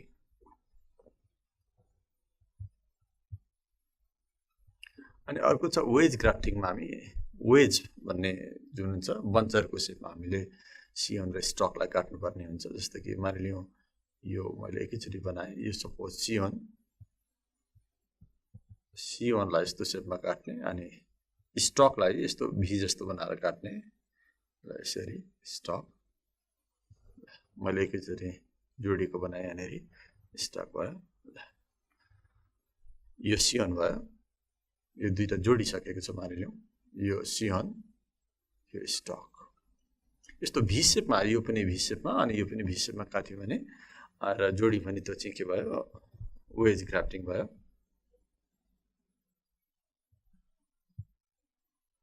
वेज ग्राफ्टिङ त्यस्तै अब साइड ग्राफ्टिङमा चाहिँ हामी साइडबाट इन्सर्ट गर्नुपर्ने हुन्छ C1 लाई स्टकमा जस्तो कि यो मानिलिउँ हामीले इन्सर्ट गर्नुपर्ने C1 हो C1 लाई हामीले यसरी काट्नुपर्ने हुन्छ यो C1 भयो सपोज अनि स्टकलाई पनि हामीले त्यही अनुसार काट्नुपर्ने हुन्छ मानिलिउँ यो स्टक भयो स्टकलाई पनि हामीले यसरी यो शेपमा काट्नुपर्ने हुन्छ यो C1 भयो अनि यो स्टक भयो अनि यो दुईटालाई जोडेपछि अब स्टकतिर यस्तो हुने भयो यो स्टक अनि स्टकमा यसरी अब यो अघि यस्तो बनाएको थियो मानिलिउँ अनि यहाँनिर चाहिँ अब के यसलाई यहाँभित्र इन्सर्ट गर्नुपर्ने हुन्छ C1 को यो चुच्चोलाई यहाँभित्र इन्सर्ट गर्ने यसरी अनिखेरि यस्तो भयो सो यसरी साइडबाट हामीले इन्सर्ट गर्यौँ भने यो चाहिँ के भयो साइड ग्राफ्टिङ भयो साइड ग्राफ्टिङ सो यसरी डिफ्रेन्ट टाइप्स अफ ग्राफ्टिङ हुन्छ अर्को एउटा पनि छ यहाँ जस्तो कि यो भयो क्राउन ग्राफ्टिङमा चाहिँ स्टक चाहिँ ठुलो साइजको हुन्छ जस्तो कि स्टकको साइज चाहिँ ठुलो हुन्छ मानिलिउँ यो स्टकको जुन डायमिटर ठुलो हुन्छ र यहाँ थुप्रै हामी यसरी पोर्सनहरू काट्न सक्छौँ जहाँनिर हामी थुप्रै C1हरूलाई फिट गर्न सक्छौँ अथवा इन्सर्ट गर्न सक्छौँ जस्तो कि मानिलिउँ न एउटा C1लाई यहाँनिर यसरी राखिसकेको जस्तो बनाएँ मैले एउटा C1लाई यहाँनिर इन्सर्ट गरियो अर्को C1लाई यहाँनिर हामी इन्सर्ट गर्न सक्छौँ यहाँनिर यसरी इन्सर्ट गर्न सक्छौँ त्यसै गरी यहाँनिर अर्को C1लाई हामी इन्सर्ट गर्न सक्छौँ मानिलिउँ यसरी यहाँनिर अर्को C1लाई इन्सर्ट गर्न सक्छौँ सो यसरी एउटै ठुलो स्टक यो स्टक भयो यिनीहरू चाहिँ C1 भयो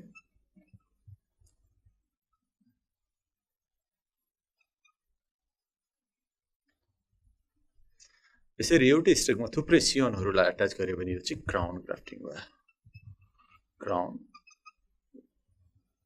ग्राफ्टिङ सो यसरी डिफ्रेन्ट टाइप्स अफ ग्राफ्टिङहरू हुँदो रहेछ जस्तो कि मैले लेखेँ टङ ग्राफ्टिङ स्टक ग्राफ्टिङ यहाँ पनि हामी थ्रेडको सहायताले यसरी बाँध्न सक्छौँ यो पनि साइड ग्राफ्टिङ भयो यहाँ पनि हामीले बाँध्यो भने यो खुस्किँदैन यसरी अनि यहाँ पनि हामी बाँध्न सक्छौँ वरिपरिबाट थ्रेडले बाँध्न सक्छौँ so these are the types of grafting so ग्राफ्टिङमा के हुँदो रहेछ भन्दाखेरि जब C1 र स्टक एट्याच हुन्छ जस्तो यहाँ देखाएँ मैले यसको क्यामियम र यसको क्यामियमको एक्टिभिटीले गर्दाखेरि नयाँ टिस्युहरू बन्छ त्यो नयाँ टिस्युले गर्दाखेरि C1 र स्टकलाई जोड्छ सो यसरी अब यो अर्कै प्लान्ट हो यो C1 भनेको अर्कै प्लान्ट हो यो अर्कै प्लान्ट हो तर दुईटा फरक फरक प्लान्टहरू यहाँ एट्याच भएको हामी पाउँछौँ सो यसरी हामीले ग्राफ्टिङ गर्दा के हुन्छ भन्दाखेरि यो जुन चाहिँ यो स्टक हो यो C1 हो यो स्टकको माथितिर थुप्रै ब्रान्चहरू हुन्छ लिफहरू हुन्छ त्यहाँ फ्लावर पनि हुन्छ त्यो फ्लावरमा यो स्टकको जुन प्लान्ट हो त्यही प्लान्टको फ्लावर र फ्रुटहरू डेभलप हुन्छ र C1मा जुन प्लान्टबाट ल्याएको त्यसैको फ्लावर र फ्रुटहरू डेभलप हुने गर्छ भनेपछि सपोज मानिलियो यो चाहिँ भोगटेको रुख हो यो स्टक चाहिँ भोगटेको स्टक हो र C1 चाहिँ मानिलियो सुन्तलाको हो भने अब यो C1मा सुन्तलाकै दानाहरू लाग्छ र स्टकमा चाहिँ भोगटेकै दानाहरू लाग्छ यसरी दुईटा फरक फरक प्लान्टलाई हामी सँगै कम्बाइन गर्न पनि सक्छौँ so this is the main purpose of grafting so यसरी ग्राफ्टिङ गरिन्छ अब अर्को एउटा मेथड छ यो ग्राफ्टिङका पनि टाइप्सहरू हुन्छन् हुन चाहिँ यो मैले देखेको टाइप चाहिँ कसरी इन्सर्ट गरिन्छ त्यसको आधारमा हो त अर्को एउटा एप्रोच ग्राफ्टिङ भन्ने पनि हुन्छ अर्को बर्ड ग्राफ्टिङ भन्ने पनि हुन्छ म एप्रोच ग्राफ्टिङको कुरा यहाँहरूलाई म यी देखाउँछु मानिलिनु सपोज यो चाहिँ नर्मल ग्राफ्टिङ भयो एप्रोच ग्राफ्टिङमा के गरिन्छ भन्दाखेरि दुईटा प्लान्टहरु सँगै उम्रिराखेको छ, यति नजिकै उम्रिराखेको छ, तिनीहरूको हाँगाहरूलाई चाहिँ हामीले यसरी तानेर नजिकै ल्याएर भेट गराउन सक्छौँ भने एप्रोच ग्राफ्टिङ गर्न सक्छौँ।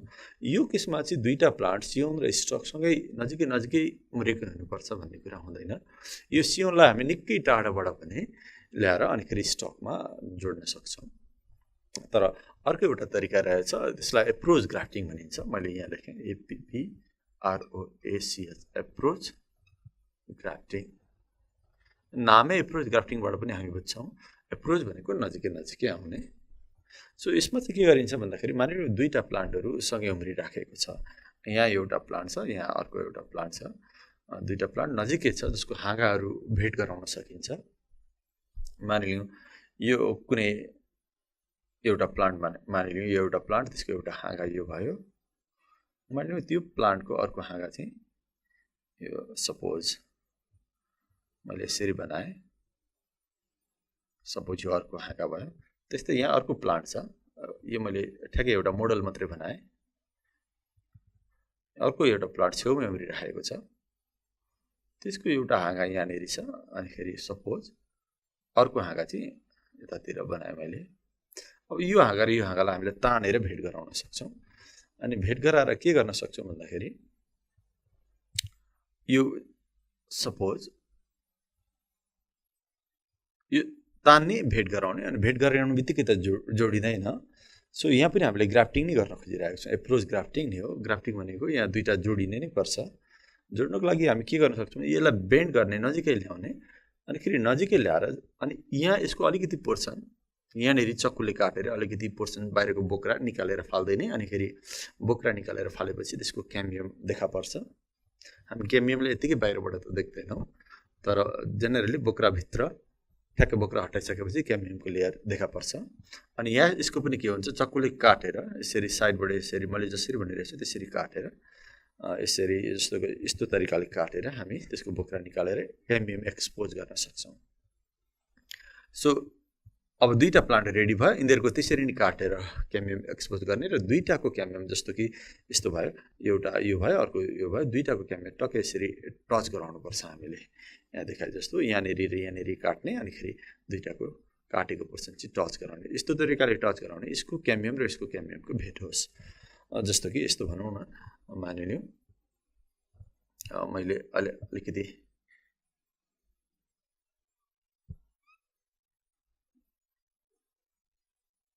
मानिलिउँ यो भयो, अनि यहाँनिर दुईटाको हामीले काटेको पोर्सन भेट गराएको छ। मानिलिउँ यो पोर्सन चाहिँ हामीले अलिकति काटेको छ, काटेर साइज गरेको छ, चोट पुर्याएको छ, क्याम्बियम एक्सपोज भएको छ। यो यतातिर प्लान्टमा गयो, यो अर्को प्लान्टको हाँगा, यो हाँगाको र यो हाँगाको कुरा गर्दैछु म। यतातिर यो हाँगा लामो हुनसक्छ, माथि काट्नु पर्दैन यहाँनिर। अहिलेलाई चाहिँ यसरी भयो। सपोज अब हामी एउटालाई सियोन बनाउनुपर्छ, अर्कोलाई स्टक बनाउनुपर्छ। मानिलिउँ यो चाहिँ के हो भन्दाखेरि स्टक हो, यो प्लान्टको यो हाँगा चाहिँ स्टकबाट आएको, यो चाहिँ सियोन हो। यो प्लान्ट चाहिँ हामीले मानिलिउँ सियोन बनायौँ, यो चाहिँ हामीले स्टक बनायौँ।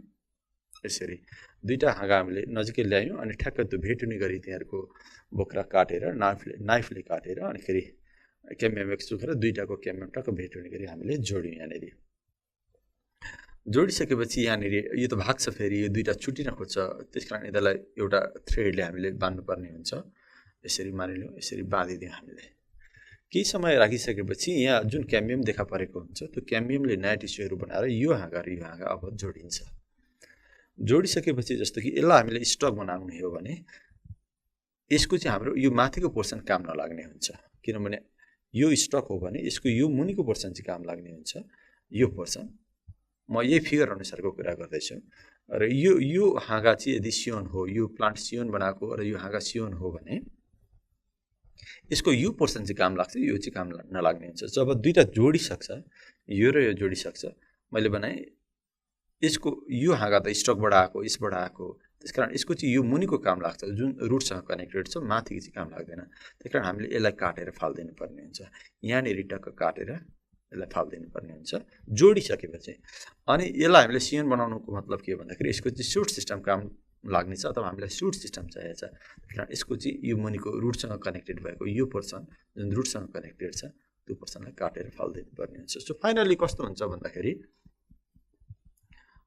यो फाइनली यसको स्ट्रक्चर कस्तो यो काटिसकेपछि अब यो अलिकति पोर्सन मैले यहाँ देखाउन खोजेँ यस्तो भयो मैले यो पोर्सन बनाएँ यस्तो खालको भयो अनि यहाँ कनेक्टेड भएको छ यो पोर्सन हामीले के गरेछ काटेर फालिदिइसकेको छ यो दुईटै कनेक्टेड भइसक्यो अनि यसरी यो चाहिँ रुट सिस्टम भयो अनि यसको चाहिँ हामीले यतातिर काटेर फाल्दियौँ यसको यहाँनिर हामीले काटेर फाल्दियौँ अर्कोको यहाँनिर काटेर फाल्दियौँ के मात्रै राख्यौँ भन्दाखेरि यहाँनिर काट्यौँ अनि फेरि यहाँनिर काट्यौँ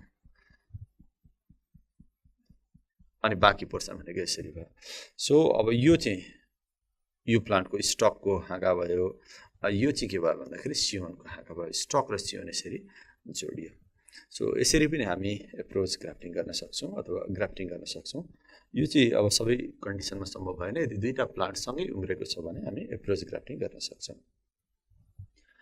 सो अर्को एउटा टेक्निक पनि छ जसलाई हामी बर्ड ग्राफ्टिङ भन्छौँ अब यसको बारेमा छोटो कुरा गर्छु अब म यहाँलाई एउटा बर्ड ग्राफ्टिङ भनेको के हो यसको बारेमा कुरा गर्छु सो ग्राफ्टिङ अनेक तरिकाको हुँदो रहेछ एउटा नर्मल ग्राफ्टिङ मैले सुरुमै बताएँ त्यस पछाडि एप्रोच ग्राफ्टिङ अहिले यहाँ कुरा गर्दैछु बर्ड ग्राफ्टिङमा के गरिन्छ भने पनि ग्राफ्टिङ गर्ने भनेको चाहिँ दुईटा जोड्ने नै हो जोड्नको लागि हामी के ल्याउँथ्यौँ योभन्दा अगाडिका किसिममा भन्दाखेरि सियोन ल्याउँथ्यौँ सियोन भनेको अर्को प्लान्टको हाँगा जसमा जुन चाहिँ ल्याएर अर्को स्टकमा लगाएर जोडिन्छ तर त्यो ल्याएको सियोन हाँगै हुनुपर्छ भन्ने जरुरी चाहिँ छैन त्यो बर्ड स्टेजको स्टक्चर ल्याएर पनि हामी सियोनको रूपमा त्यो स्टकमा सर्ट गर्न सक्छौँ त्यस्तो गरियो भने यसलाई चाहिँ बर्ड ग्राफ्टिङ भन्छ अब स्टक चाहिँ ठुलै हुन्छ तर सियोन चाहिँ जुन ल्याएको हुन्छ त्यो चाहिँ एकदम बर्ड स्टेजको स्ट्रक्चर ल्याएर हामी इन्सर्ट गर्नुपर्ने जस्तो कि यहाँनिर हेरौँ यो मानिलिउँ यो सपोज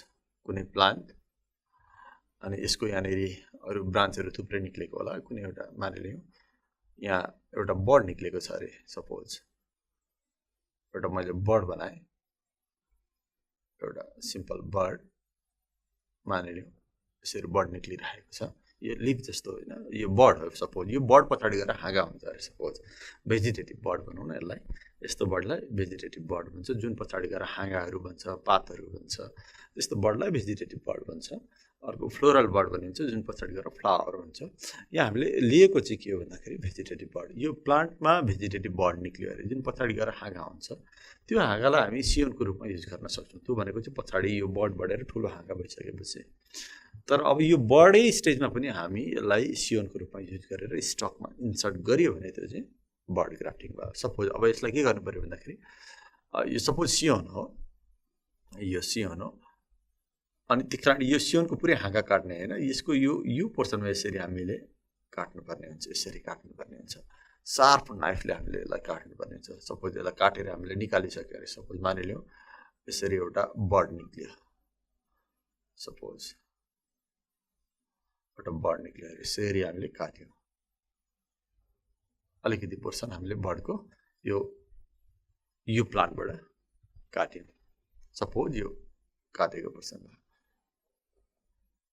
यसरी निकाल्यौँ अब हामीले यसलाई स्टकमा इन्सर्ट गर्नुपर्ने हुन्छ अब यसैलाई हामी सियोन भन्ने सियोनमा हामीले पुरै प्लान्टको हाँगा अथवा त्यसको ब्रान्चेसहरूलाई युज गरेनौँ त्यो खालि बर्ड मात्रै युज गरिराखेका छौँ अब स्टक मानिलियो यसको स्टक भनेको यस्तो हुने भयो स्टक त नर्मल अरू ग्राफ्टिङको जस्तै स्टकहरू हुनसक्छ स्टक भयो स्टकको एउटा कुनै एउटा हाँगा हो स्टकको हाँगा सो अब यसमा बाहिरपट्टि बोक्रा हुन्छ स्टक यो मानिलियो यो प्लान्टलाई हामीले स्टक भन्यो अरे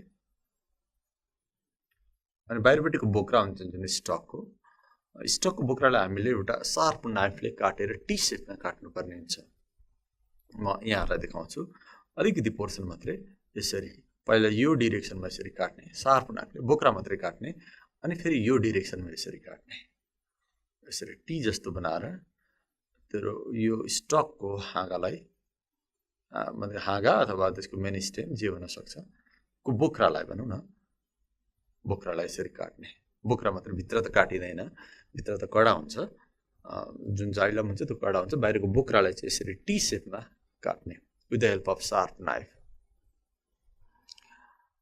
भनेको यसरी चिरा पार्ने भनेको यहाँ यस्तो हेर्दा कालो देखियो, कालो देख्नु मतलब यसलाई स्लिट मात्रै बनाउने, स्लिट भनेको यस्तो चिरा मात्रै पार्ने। अनि बिस्तारै के गर्ने भन्दाखेरि हातले हुन्छ अथवा फर्सेप अलिक कम सानो खालको बोक्रा छ भने फर्सेपले पनि हुनसक्छ अथवा हातले पनि हुनसक्छ। बिस्तारै यो माथिकोपट्टिको पोर्सन र यो मुनिको पोर्सनलाई यसरी उघार्ने, यसरी त्यो बोक्रा अलिकति उघार्ने भनेको अलिक टाढा टाढा पार्ने। अनि त्यो जब ओपनिङ जस्तो हुन्छ यो जुन बोक्राहरू हुन्छ यिनीहरूलाई यसरी उघारिसकेपछि माथि पनि उघारिसकेपछि त्यो सानो ग्याप जस्तो देखिन्छ टीको बिचमा, त्यहीँ लगेर यो इन्सर्ट गरिदिने। सो अब त्यो इन्सर्ट गरिसकेपछि यसको स्ट्रक्चर जहाँनिर यस्तो हुन्छ। ल जस्तो कि यो टी सेपको स्ट्रक्चर भयो, यहीँनिर चाहिँ हामीले के गर्यौँ भन्दाखेरि यो बर्डलाई यसरी इन्सर्ट गरिदियौँ। यहाँनिर हामीले इन्सर्ट गरिदियौँ, यो टी सेपको स्ट्रक्चरमै हामीले यसलाई इन्सर्ट गरिदियौँ। यो सियोन भयो, यो स्टक भयो। अब यो बर्ड त मरेको छैन, अनि अब तर यसको पनि अब के भन्छ यो सियोन बडी स्टेजमै भए पनि यसको भस्कुलर सप्लाई अथवा जाइलम फ्लाइमहरू पनि रेडी भइसकेको हुन्छ, अनिखेरि क्याम्बियम पनि बनिसकेको हुन्छ, प्रिमिटिभिस्टको क्याम्बियम हुन्छ भर्खरै बन्दै गरेको। त्यो क्याम्बियम र अनि यसको स्टकको क्याम्बियम जब भेट हुन्छ अनिखेरि यो बर्ड पनि यो स्टकमा एट्याच हुन्छ। जस्तो कि योभन्दा अगाडि सियोन एट्याच हुन्थ्यो, त्यसै गरी यहाँ चाहिँ बर्ड यहाँनिर एट्याच हुन्छ बिस्तारै बाई द क्याम्बियम एक्टिभिटी। अनिखेरि यो बर्ड बिस्तारै बढेर अब हाँगा बन्छ, यो यहाँ पनि हाँगै भन्ने हो, अनि यहाँ पनि के हुन्छ हाँगै बन्छ। यो स्टक अर्कै प्लान्ट हो, यो सियोन जस्तो जहाँ हामीले बर्ड युज गरेको छौँ त्यो बिस्तारै गरेर एउटा हाँगा बन्छ। अनि यो जुन प्लान्ट हो त्यही प्लान्टको हाँगाको रूपमा डेभलप हुन्छ र यो प्लान्टमा जे फल थियो जस्तो फ्लावर हुन्थ्यो त्यही फ्लावरहरू यो बर्डबाट अथवा यो सियोनबाट डेभलप भएको ब्रान्चमा पनि देखा पर्छ। सो यसरी पनि हामी ग्राफ्टिङ गर्न सक्ने भयौँ by using bud as a scion, यसलाई भन्छ बर्ड ग्राफ्टिङ। अब एउटा लास्ट मेथड छ आर्टिफिसियल भेजिटेटिभ प्रोपागेसनको, त्यसलाई हामी टिस्यु कल्चर भन्छौँ। टिस्यु कल्चर भनेको यो एक खालको बायोटेक्नोलोजी हो, यसको एउटा छुट्टै च्याप्टर हामीले पढ्नुपर्ने हुन्छ। त यहाँ छोटो कुरा गर्छु म, असाध्यै छोटो कुरा, टिस्यु कल्चर किन यो भेजिटेटिभ प्रोपागेसनमा राखियो यो कुरा चाहिँ जान्न जरुरी छ। किनभने टिस्यु कल्चरमा के कल्चर गरेर नयाँ प्लान्ट बनाइन्छ भन्दाखेरि प्लान्टको सिडलाई हामी कल्चर गरेर नयाँ प्लान्ट बनाउने होइन। टिस्यु कल्चरमा प्लान्टको रुट अथवा स्टेम अथवा लिफ अथवा एन्थर यस्तो कुनै पनि पोर्सनको अलिकति टिस्युजलाई युज गरेर त्यसबाट नयाँ प्लान्ट बनाउँछौँ।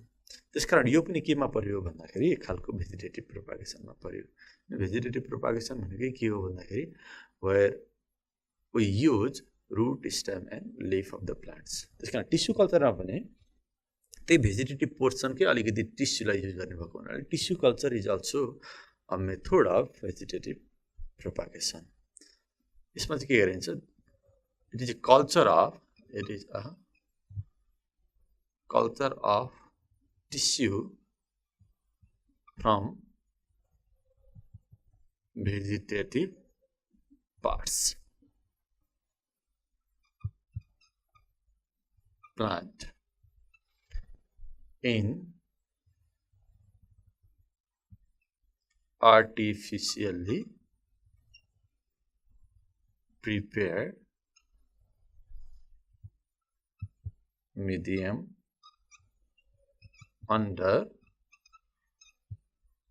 aseptic condition। यहाँ मैले वाट इज टिस्यु कल्चर यहाँ डेफिनेसन लेख्थेँ। मैले जम्मै हामीले अहिलेलाई फोकस गर्नुपर्ने कुरा के हो भन्दाखेरि it is a culture of tissue from vegetative parts. Vegetative पार्ट्सकै टिस्युलाई कल्चर गरेर नयाँ प्लान्ट बनाउनु भएको हुनाले tissue culture is also vegetative प्रोपागेसनको मेथड हो। त्यो पनि कुनमा पऱ्यो भन्दाखेरि नेचरल होइन आर्टिफिसियल। किनभने यो कहाँ गरिन्छ भन्दाखेरि एसेप्टिक कन्डिसन भनेको जर्म फ्री कन्डिसनमा गरिन्छ। के हालेर गरिन्छ भन्दाखेरि आर्टिफिसियली प्रिपेयर्ड मिडियम, हामीले आफैले तयार गरेको प्लान्टलाई के चाहिन्छ त्यो सबै चिजहरू भएको एउटा सोल्युसन बनाइन्छ, त्यसैलाई आर्टिफिसियली प्रिपेयर्ड मिडियम भन्ने। र त्यो सबै कामहरू टिस्यु त्यो आर्टिफिसियली प्रिपेयर्ड मिडियम हालेर नयाँ प्लान्ट बनाउनको लागि एकदम जर्म फ्री कन्डिसन चाहिन्छ, त्यो कन्डिसनलाई भन्छ एसेप्टिक कन्डिसन। यो भनेको हाइली कन्ट्रोल ल्याबमा मात्रै हुन्छ। यो बाहिर खेतमा गर्ने कुरा हुँदैन। एउटा ल्याबमा, त्यो पनि कस्तो ल्याब भन्दाखेरि जर्म फ्री ल्याबमा, अनि हामीले आफैले बनाएको आर्टिफिसियली प्रिपेयर्ड मिडियममा भेजिटेटिभ टिस्युहरू हालेर चाहिँ नयाँ प्लान्ट बनाउने टेक्नोलोजीलाई टिस्यु कल्चर भन्छ। यो लेटेस्ट ब्रान्च अफ बायोटेक्नोलोजी भनेर पनि बुझ्न सक्छौँ। सो अचेल धेरै प्लान्टहरू यो टिस्यु कल्चर मेथडबाट प्रोड्युस गर्ने गरिन्छ। सो एनिवे यहाँले अहिलेलाई यति मात्रै याद राख्नुहोस् कि tissue culture is also a type of vegetative propagation, artificial vegetative propagation. अब म यहाँहरूलाई पोलिनेसनको बारेमा पढाउँछु। यो पोलिनेसन धेरैको लागि नयाँ वर्ड होइन, यो पोलिनेसन हामी सबैले सुनिराखेको हो। So pollination is a part of sexual reproduction. Sexual रिप्रोडक्सनको डिफ्रेन्ट प्रोसेसहरू हुन्छ। सेक्सुअल रिप्रोडक्सन भनेको लामो प्रोसेस हो, एकैचोटि यस्तो फर्टिलाइजेसन हुने, जाइगोट हुने हुँदैन। त्योभन्दा अगाडि अरू धेरै प्रोसेसहरू हुन्छ, जस्तो कि एउटा प्रोसेसको नाम चाहिँ के हो, पोलिनेसन। सो यो भनेको चाहिँ सेक्सुअल रिप्रोडक्सनमा मात्रै हुन्छ। यदि प्लान्ट सेक्सुअली रिप्रोड्युस गर्ने खालको छ भने पोलिनेसन हुन्छ। सेक्सुअल रिप्रोडक्सन अथवा भेजिटेटिभ रिप्रोडक्सनबाट यदि प्लान्ट रिप्रोडक्सन छ भने त्यहाँनिर पोलिनेसन हुँदैन, अथवा एसेक्सुअल रिप्रोडक्सनमा पोलिनेसनको आवश्यकता पर्दैन, यसरी बुझ्नुपर्ने हुन्छ। सो मैले बताउन खोजेको pollination is a phase of sexual reproduction. Sexual reproduction एउटा फेज हो। अब सुरु गरौँ के हो पोलिनेसन, पोलिनेसन कति खालको हुन्छ, कसरी हुन्छ, यसको बारेमा छोटो कुरा गरौँ। पहिला डेफिनेसन लेखौँ पोलिनेसन के हो भनेर। It is a transfer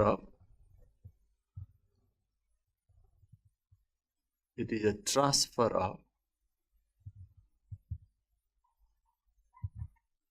pollen grains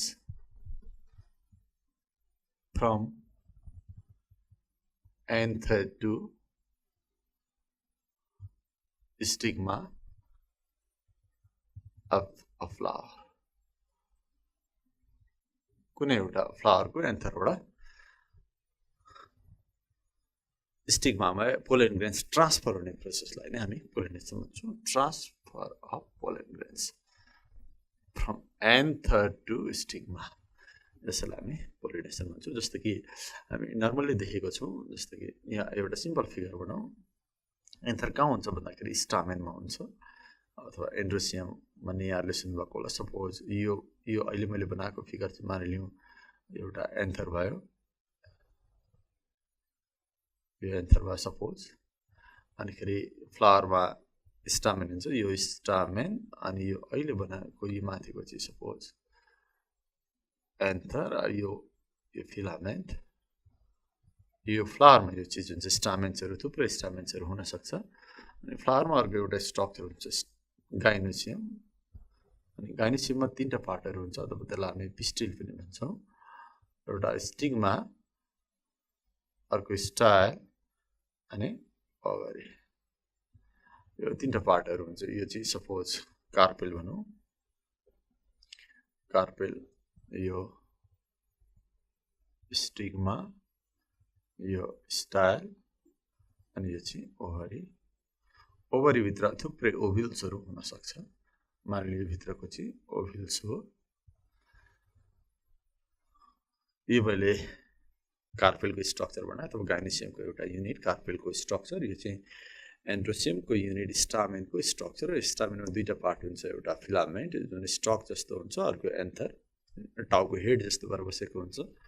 र कार्पेलमा तीनवटा पार्ट्सहरू हुन्छ, स्टिग्मा, स्टाइल एन्ड ओभरी। यो डल्लोलाई ओभरी भन्ने। सो पोलिनेसन भनेको यो एन्थरभित्र पोलेन ग्रेन्सहरू हुन्छ। जब यो एन्थर म्याच्युर हुन्छ, यहाँभित्र भएका पोलेन ग्रेन्सहरू सबै बाहिर निस्किन्छन्। यसरी एन्थरको वाल रप्चर हुन्छ, अनि पोलेन ग्रेन्सहरू बिस्तारै स्टिग्मामा खस्छ। त्यही फ्लावरको स्टिग्मा पनि खस्न सक्छ, अथवा अर्को फ्लावरको स्टिग्मा पनि खस्छ। जसरी खस्छ पनि यही ट्रान्सफर हुने प्रोसेसलाई नै हामी के भन्छौँ, पोलिनेसन भन्छौँ। Transfer of pollen grains from anther to stigma of the flower is called pollination. So पोलिनेसनको अब म यहाँलाई टाइपहरू बताउँछु। Types of pollination. Types of pollination. Pollination दुई खालको हुन्छ। एउटा भयो सेल्फ पोलिनेसन, अर्को हुन्छ क्रस पोलिनेसन।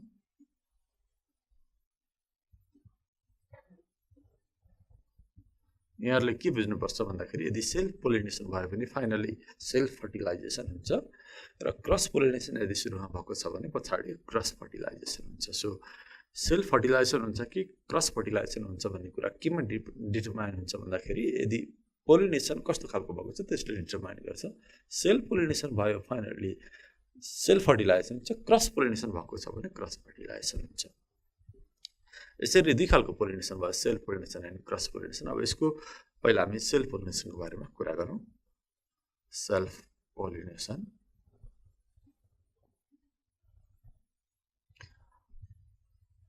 यो सेल्फ र क्रसमा के फरक छ भन्दाखेरि सेल्फ पोलिनेसनमा चाहिँ पोलन ग्रेन यस्तो फ्लावरमा झर्छ विच इज जेनेटिकल्ली सिमिलर। एउटा जेनेटिकल्ली सिमिलर भन्ने एउटा वर्ड यहाँहरुले बुझ्नुपर्ने हुन्छ। Transfer of pollen grains from anther of a flower to the stigma of genetically similar plant. Genetically similar plant को flower को stigma मा यदि pollen grains खस्यो भने त्यो चाहिँ self pollination हुन्छ। Cross pollination को definition के हो भन्दाखेरि the transfer of pollen grains from anther of a flower to the stigma of genetically different plant. Genetically different plant को फ्लावर मा गएर त्यसको स्टिग्मामा पोलन ग्रेन खस्यो भने त्यो चाहिँ क्रस र जेनेटिकली सेम प्लान्ट को फ्लावर को स्टिग्मामा पोलन ग्रेन खस्यो भने सेल्फ पोलिनेसन भयो। यसलाई यसरी लेखौं। Transfer of pollen grains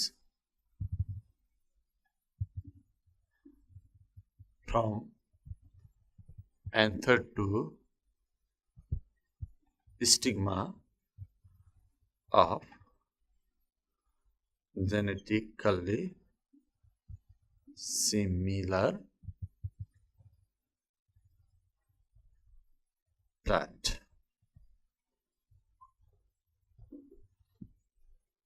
So, मैले यहाँ definition transfer of pollen grains from anther to stigma of genetically similar plant is called self pollination. अब सेल्फ पोलिनेसन पनि दुई खालको हुन्छ। यसको पनि टाइप्स अफ सेल्फ पोलिनेसन।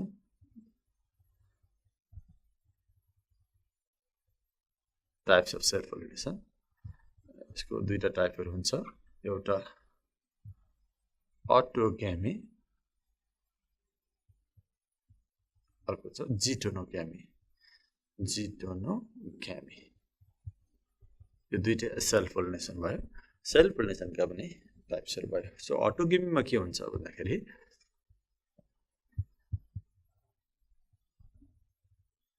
यो खालको सेल्फ पोलिनेसनमा चाहिँ पोलन ग्रेन्स त्यही फ्लावरको स्टिकमा खस्ने गर्छ। जस्तै कि हरेक फ्लावरमा प्राय धेरै फ्लावरहरु त बाइसेक्सुअल नै हुन्छ। केही प्लान्टका फ्लावर्सहरु चाहिँ युनिसेक्सुअलहरु हुन्छ। Otherwise most of the flowers have bisexuals. Most of the plants have bisexual flowers. यदि bisexual flowers र कुनै एन्थर को सपोज यो एउटै यसरी बुझौं, यो एउटै फ्लावर को स्टामेन हो र कार्पेल हो। अनि यो एउटै फ्लावरमा यो स्टामेन पनि त्यही फ्लावरमा छ, यो कार्पेल अथवा गाइनिसियम पनि त्यही फ्लावरमा छ र यसको पोलन ग्रेन यही फ्लावर को स्टिग्मामा खस्यो भने त्यो चाहिँ अटोग्यामी भयो। So here is the transfer of pollen grains from anther of a flower to the stigma of the same flower. यसलाई यसरी लेखौं। Transfer of pollen grains from anther of a flower to the stigma of same flower. यसलाई हामी अटोग्यामी भन्छौं। अब यहाँले बुझिसक्नुभयो जिटोनोग्यामी भन्न लेखियो भनेर, जिटोनोग्यामी। यो खालको सेल्फ पोलिनेसनमा चाहिँ त्यही प्लान्टको अर्को फ्लावरमा गएर पोलन ग्रेन खस्छ। त्यही फ्लावरको स्टिग्मामा गएर चाहिँ पोलन ग्रेन खस्ने हैन, अर्को त्यही प्लान्टको अर्को फ्लावरको स्टिग्मामा गएर पोलन ग्रेन खस्यो भने चाहिँ त्यो चाहिँ जिटोनोग्यामी भयो। यसलाई यसरी लेखौं। transfer of pollen grains from anther of a flower to the stigma of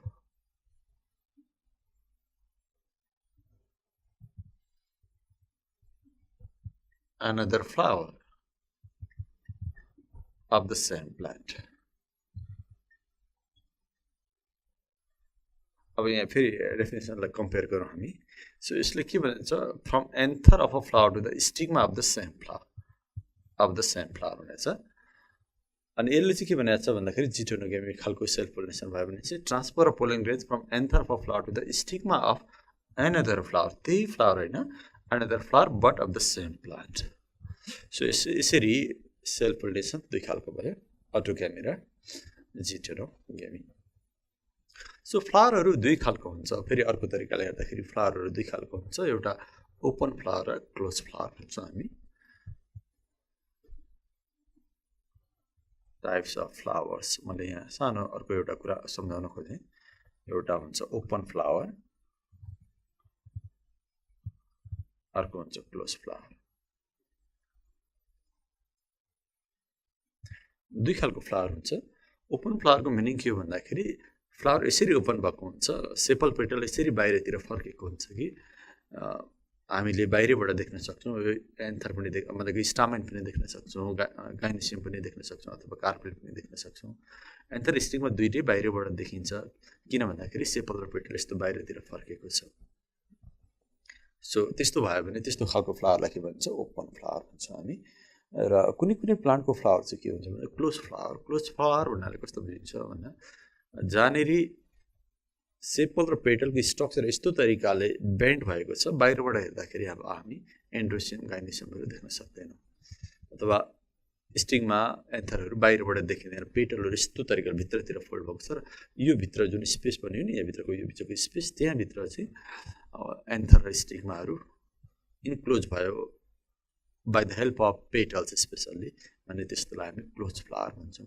so केही प्लान्टको फ्लावर्सहरू क्लोज फ्लावर्स हुन्छ जस्तो कि हामी पी प्लान्टको फ्लावर हेऱ्यौँ भने पनि त्यो पेटलहरूले गर्दाखेरि सबै स्टामेन र त्यो कार्पेल्सहरू अथवा एन्थर स्टिगमाहरू भित्रतिर क्लोज भएको हुन्छ बाहिरबाट देखिँदैन त्यस्तोलाई क्लोज फ्लावर्सहरू भन्छ सो यसरी दुई खालको फ्लावर्सहरू भयो बाहिरबाट एन्थर स्टिगमाहरू देख्यो भने ओपन फ्लावर र नदेखिने खालको छ पेटलले क्लोज गरेको छ भने क्लोज फ्लावर भयो सो क्लोज फ्लावर भयो भने चाहिँ त्यहाँनेर सेल्फ पोलिनेसन हुने चान्स बढी हुन्छ सो ओपन फ्लावर भयो भने सेल्फ र क्रस दुइटै हुने चान्स हुने भयो सो यदि ओपन फ्लावरमा पोलिनेसन भयो भने त्यसलाई चाहिँ हामी चाजमोगेमी भनेर पनि भन्छौँ चाजमोगेमी वाट इज चाजमोगेमी भनेर आयो भने it is the pollination in open flowers very simple definition अनि यदि क्लोज फ्लावरमा पोलिनेसन भयो भने त्यो चाहिँ बढी सेल्फ पोलिनेसन हुन्छ मैले अघि बताइसकेँ त्यो सेल्फ क्लोज फ्लावरमा पोलिनेसन भयो भने त्यसलाई चाहिँ क्लिस्टोगेमी भन्छ CLEIST क्लिस्टोगेमी चाजमोगेमी भनेको पोलिनेसन इन ओपन फ्लावर अनि cleistogamy pollination in close flower मैले क्लोज फ्लावरको एउटा एक्जाम्पल यहाँलाई बताएँ पीको फ्लावर ग्राउन्ड नटको बदमको फ्लावर पनि क्लोज फ्लावर हुन्छ पीको फ्लावर यो दुईटै लेगुमिनस फ्यामिलीमा पर्ने प्लान्टहरू हुन् पी ग्राउन्ड नट दुईटैको फ्लावर्सहरू क्लोज टाइपको हुन्छ ओपन फ्लावर्सहरू अरू धेरै प्लान्टहरूको ओपन फ्लावर्सहरू हुन्छ जस्तो कि हिबिस्कसकै कुरा गरौँ त्यसको ओपन फ्लावर्सहरू हुन्छ बाहिरबाट एन्थर स्टिगमाहरू देखिन्छ सो यो दुईटा टर्म्सहरू chasmogamy and cleistogamy type of pollination हो pollination in open flower pollination in close flower so अहिले मैले यहाँहरूलाई what is self pollination types of self pollination what is open flower what is close flower यस्तो कुराहरूको बारेमा जानकारी दिएँ अब फाइनली यहाँहरूलाई म सिग्निफिकेन्सेस अफ सेल्फ पोलिनेसनको बारेमा कुरा गर्छु सिग्निफिकेन्सेस अफ सेल्फ पोलिनेसन अब सेल्फ पोलिनेसन भयो भने के फाइदा हुन्छ यसको बारेमा थोरै कुरा गरौँ एडभान्टेजको कुरा गरौँ नम्बर 1 सिग्निफिकेन्स के हुन्छ भन्दाखेरि सेल्फ पोलिनेसन भएर जुन सन्तानहरू हुन्छन् ती सन्तानहरूलाई प्योर लाइन भनिन्छ सेल्फ पोलिनेसनको एउटा मेजर एडभान्टेज भनेको के हो भन्दाखेरि प्यारेन्टको क्यारेक्टर जस्ताको त्यस्तै नेक्स्ट जेनेरेसनमा जान्छ, भेरिएसन आउँदैन नेक्स्ट जेनेरेसनमा, अथवा यस्तो खालको सन्तानहरू भन्छन् जो एक्ज्याक्टली सिमिलर टु प्यारेन्ट्स, त्यस्तो खालको सन्तानलाई प्योर लाइन भनिन्छ। सो प्योर लाइनको प्रोडक्सन हुन्छ। सो यसलाई अर्को ल्याङ्ग्वेजमा हामी के भन्न सक्छौँ भन्दाखेरि सेल्फ पोलिनेसनको एउटा एडभान्टेज के भयो भन्दाखेरि parental characters are preserved। So अर्को एडभान्टेजको रूपमा हामी के लिन सक्छौँ भन्दाखेरि अथवा सिग्निफिकेन्स के हुन सक्छ भन्दाखेरि सेल्फ पोलिनेसन हुनको लागि एक्सटर्नल एजेन्ट हुनै पर्छ भन्ने कुराहरू छैन। एक्सटर्नल जस्तै कि क्रसमा कुरा गर्ने हो भने जहिले पनि कुनै न कुनै एक्सटर्नल एजेन्टको सहायताले पोलिनेसन हुन्छ। सेल्फ पोलिनेसन चाहिँ without the use of external agent पनि हुन सक्छ। No use of, no necessity भनौँ,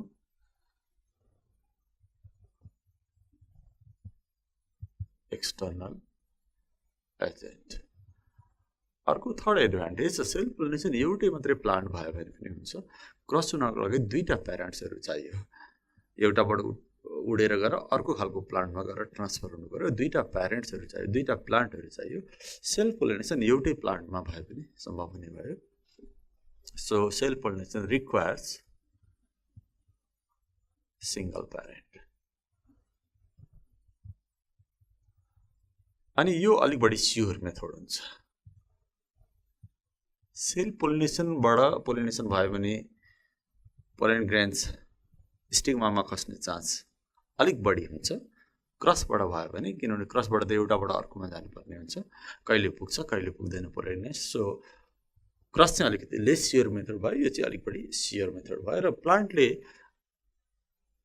त्यति धेरै पोलन ग्रेन्स नबनाए पनि हुन्छ सेल्फ पोलिनेसनको लागि, किनभने सेल्फ पोलिनेसन भनेको त्यही प्लान्टको त्यही फ्लावरमा खस्ने हो अथवा त्यही प्लान्टको अर्को फ्लावरमा खस्ने हो। त्यस कारण त्यति धेरै पोलन ग्रेन्सहरू नबनाउँदा पनि सेल्फ पोलिनेसन सम्भव हुन्छ। सो इनर्जी कन्ज्युमिङको हिसाबले यो प्लान्टलाई फाइदाजनक छ। सो लेस इनर्जी इज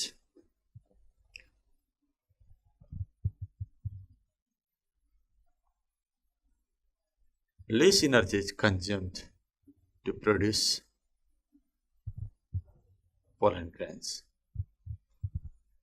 यो अहिले मैले के एडभान्टेज अथवा सिग्निफिकेन्सेस अफ सेल्फ पोलिनेसन, यसलाई हामी एडभान्टेज पनि भन्न सक्छौँ। Advantage of self pollination. अब डिसएडभान्टेजको पनि अलिकति केही कुरा गरौँ। Disadvantage of self pollination.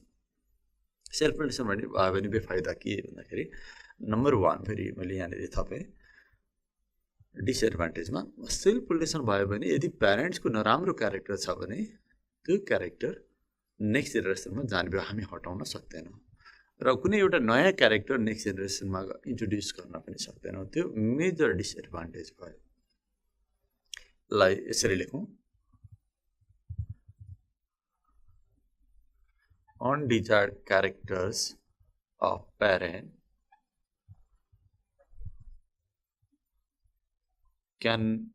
cannot be eliminated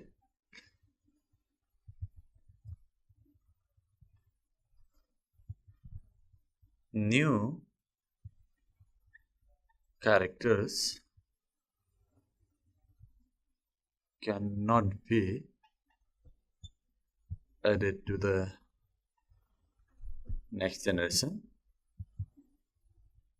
दुईटै कुरा गर्न नसकिने भयो। प्यारेन्ट्सको नराम्रो क्यारेक्टर हटाउन पनि सकिएन, कुनै एउटा नयाँ क्यारेक्टर नयाँ बन्ने सन्तानमा थप्न पनि मिलेन।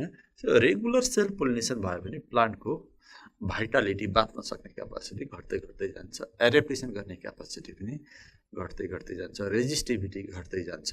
सो मैले सबैलाई एउटै पोइन्टमा लेखेँ, भाइटालिटी भनेको भाइटालिटी मिन्स एबिलिटी टु सर्भाइभ, त्यो कम हुँदै जान्छ। भाइटालिटी, एड्याप्टिबिलिटी, रेजिस्टिभिटी, प्रोडक्टिभिटी gradually decreases। यो एउटा मेजर डिसएडभान्टेज हो। लगातार हामीले सेल्फ पोलिनेसन गरेर प्लान्टहरू प्रड्युस गऱ्यौँ भने त्यो प्लान्टको भाइटालिटी, एड्याप्टेसन गर्ने क्यापेसिटी, एड्याप्टेबिलिटी, डिजिजसँग फाइट गर्ने क्यापेसिटी, रेजिस्टिभिटी अथवा इम्युनिटी, अनि प्लान्टको प्रोडक्सन गर्ने क्यापेसिटी, प्रोडक्टिभिटी, यी सबै कुराहरू, यो 4वटा कुराहरू लेखेँ, सबै कुराहरू ग्रेजुअली डिक्रिजेस हुन्छ। र यसको लास्ट एउटा disadvantage लेखिदिन्छु, does not help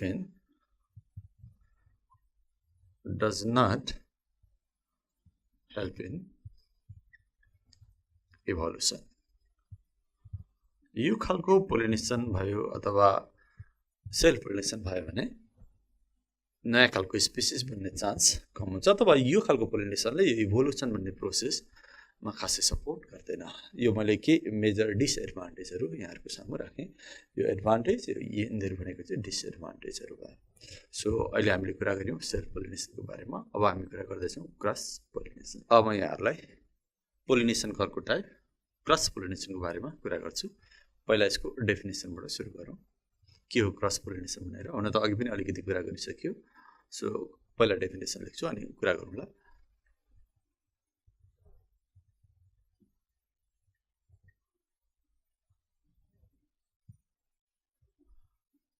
In which type of pollination in which pollen grains of a flower is transferred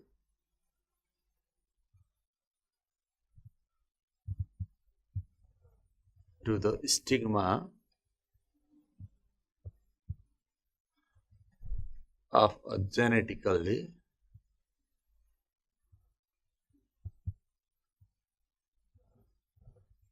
different flowers अथवा डिफरेन्ट प्लान्ट भन्ने पनि भयो।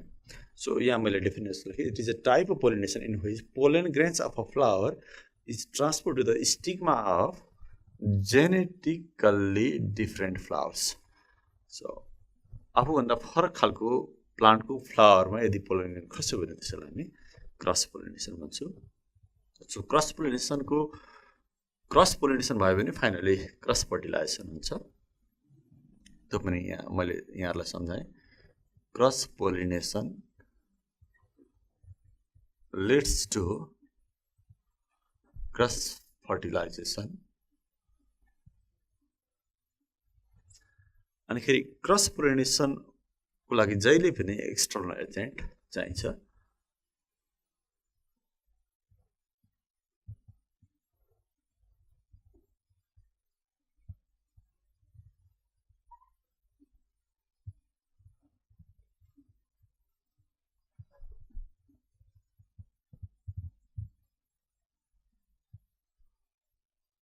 कुनै न कुनै एक्सटर्नल एजेन्टको सहायताले क्रस पोलिनेसन हुन्छ। किनभने यहाँनिर पोलन ग्रेन्सहरू एउटा प्लान्टबाट अर्को प्लान्टमा जानुपर्ने हुन्छ। त्यसको लागि डिफ्रेन्ट टाइप अफ एक्सटर्नल एजेन्टहरूले आफ्नो भूमिका खेलिराखेको हुन्छ क्रस पोलिनेसनमा। सो अब त्यो कुन खालको एक्सटर्नल एजेन्ट युज हुन्छ त्यसैको आधारमा टाइप्स अफ क्रस पोलिनेसन छ। अब त्यही टाइप्स अफ क्रस पोलिनेसन कुरा गरौँ। Types of cross pollination. अब मैले अघि बताएको छ कि बेस्ड अन द यो टाइप के को आधारमा बनाएको छ, based on the external agent used. एउटा भयो एनिमोफिली, यो एउटा क्रस पोलिनेसनको type where the external agent is by wind or air। अर्को हुन्छ हाइड्रोफिली,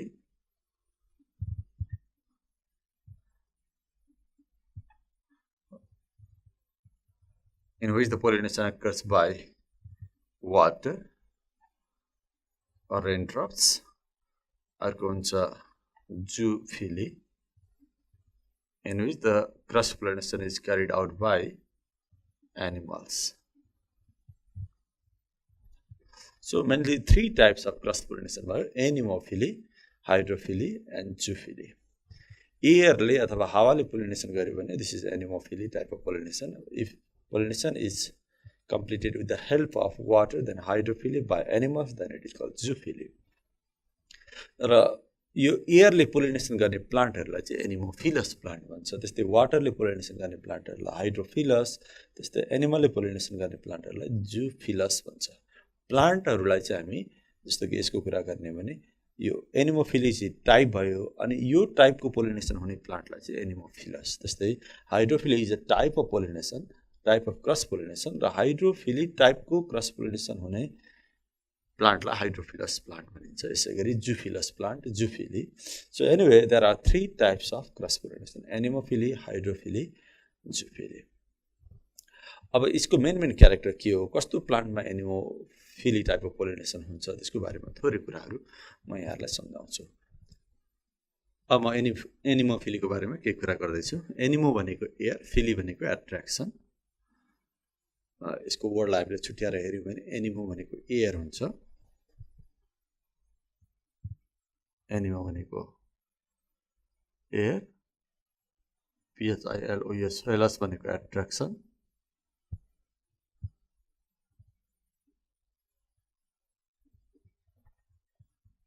यसको मिनिङ हामीले निकाल्दाखेरि के निक्लिन्छ भन्दाखेरि एयरको कारणले पोलिनेसन भयो भने एनिमोफिली भयो।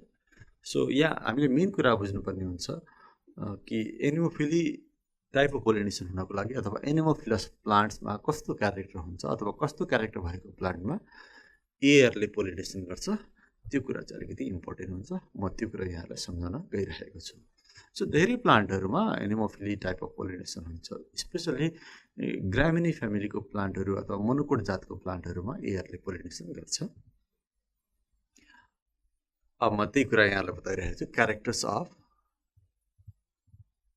क्यारेक्टर्स अफ एनिमोफिलस प्लान्ट के क्यारेक्टर हुन्छ भन्ने कुरा यहाँ म सरसर छोटो गरेर लेखिरहेको हुन्छु। नम्बर 1, सो एनिमोफिलस प्लान्टहरूमा के हुन्छ भन्दाखेरि फ्लावरहरू त्यति धेरै एट्र्याक्टिभ हुँदैन, ठुलो पनि हुँदैन। त्यस्तो खालको फ्लावरमा चाहिँ प्राय एयरले पोलिनेसन गर्छ, विन्डले पोलिनेसन गर्छ। फ्लावर्सहरू इन्कन्सपिक्युअस भन्छौँ हामी, मुस्किलले देखिने असाध्यै स्मल साइज हुन्छ, अनि ब्राइट कलर हुँदैन, अनि त्यो फ्लावरको खासै सेन्ट पनि हुँदैन, अनि त्यो फ्लावरले नेक्टर पनि निकाल्दैन। त्यस्तो खालको फ्लावर छ अथवा त्यस्तो खालको प्लान्ट छ भने त्यसमा चाहिँ एयरले पोलिनेसन हुन्छ। सो फ्लावर्सहरू कस्तो हुँदो रहेछ, फ्लावर्स आर स्मल अर इन्कन्सपिक्युअस भन्छौँ हामी। स्मल, डल भनेको ब्राइट कलर नभएको, सेन्टलेस अथवा अडरलेस, नेक्टर भनेको त्यो फ्लावरमा भएको यस्तो चिज जसलाई कलेक्सन गर्छ हनीबीले र हनी बनाउँछ, त्यही चिजलाई हामी नेक्टर भन्छौँ। सो फ्लावर्सहरू स्मल हुन्छ, डल हुन्छ भनेको ब्राइट कलर हुँदैन, एट्र्याक्टिभ हुँदैन, सेन्टलेस हुन्छ, नेक्टरलेस हुन्छ एनिमोफिलस टाइपको प्लान्टहरूमा। पोलन ग्रेन्सहरू धेरै प्रड्युस हुन्छ, large number of pollen grains are produced. धेरै पोलन ग्रेन्सहरू बनाएको हुन्छ प्लान्टले, किनभने हावाले उडाएर पोलन ग्रेन्सलाई कहाँ लान्छ ठेगान हुँदैन। त्यसकारण such type of the plants अथवा anemophilous type of plant produce large number of pollen grains. So pollen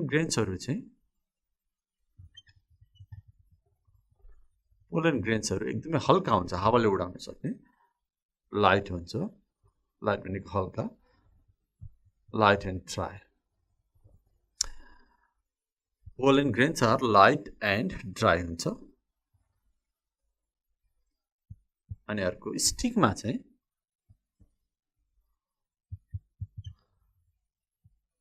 स्टिकमा are हेरी भनौँ, हेरी भनेको हेयरहरू जस्तो निक्लेको, मसिनो हेयरहरू निक्लेको, हेरी अर FEATHERY फिदरी, एन्ड स्टिकी हुन्छ, STICKY, उडेर आएको, हावामा उडेर आएको पोलन ग्रेन्सहरूलाई ट्र्याप गर्नको लागि, क्याच गर्नको लागि। सो पोलन यो स्टिग्माहरू चाहिँ एकदम हेयरी अथवा फेदरी अनि स्टिकी हुन्छ,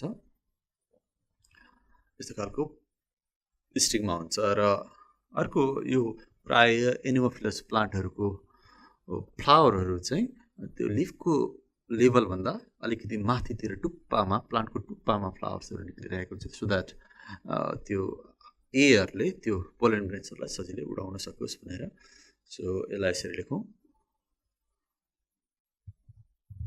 flowers are produced above the foliage भनेको लिफको लेभलभन्दा माथितिर टुप्पामा फ्लावर्सहरू निक्लेको हुन्छ कहिलेकाहीँ के हुन्छ भन्दाखेरि फ्लावर्सहरू जस्तो कि हामीले नास्पाती आरुहरूको बोटमा हेऱ्यौँ भने जतिखेर फुल निक्लेको हुन्छ त्यतिखेर त्यो आरु नास्पाती जातको प्लान्टमा हेऱ्यौँ भने लिफहरू हुँदैन लिफहरू सबै झरिसकेको हुन्छ सबै लिफहरू झरिसकेपछि पहिला लिफ आउँदैन पहिला फ्लावर आउँछ अनि फ्लावर आइसकेर पोलिनेसन भइसक्छ अनि मात्रै लिफहरू आउँछ जस्तो कि आरुको बोट हामीले जब फुल निक्लेको बेला हामी देख्न सक्छौँ अथवा नास्पातीको बोटमा पनि त्यस्तै हुन्छ सो त्यो पनि एउटा क्यारेक्टर छ यसलाई यसरी लेखौँ flowers are produced before the development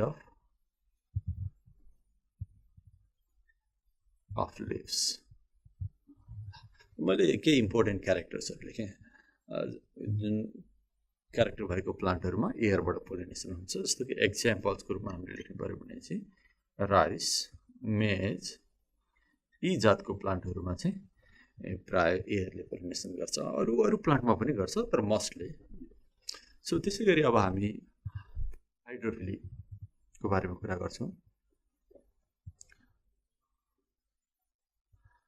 hydrophily भन्नाले पोलिनेसन बाई वाटर हाइड्रो भनेको वाटर फिली भनेको फेरि एट्र्याक्सन एकै कुरा आयो यहाँलाई थाहा हुनसक्छ हाइड्रो भनेको वाटर अनि फिलस भनेको एट्र्याक्सन त्यही भएर हाइड्रोफिली भनेको पोलिनेसन बाई वाटर भयो यहाँ पनि हामी अब क्यारेक्टर्सको कुरा गर्दैछौँ characters of hydrophilous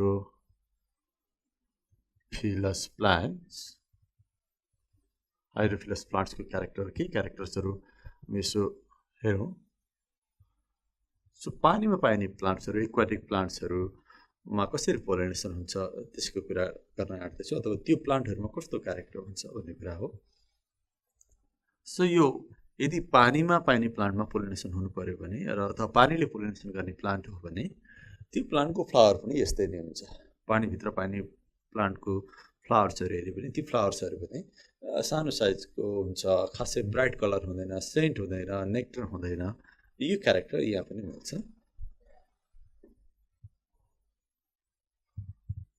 flowers R small एकै कुरा हो डल सेन्टलेस nectarless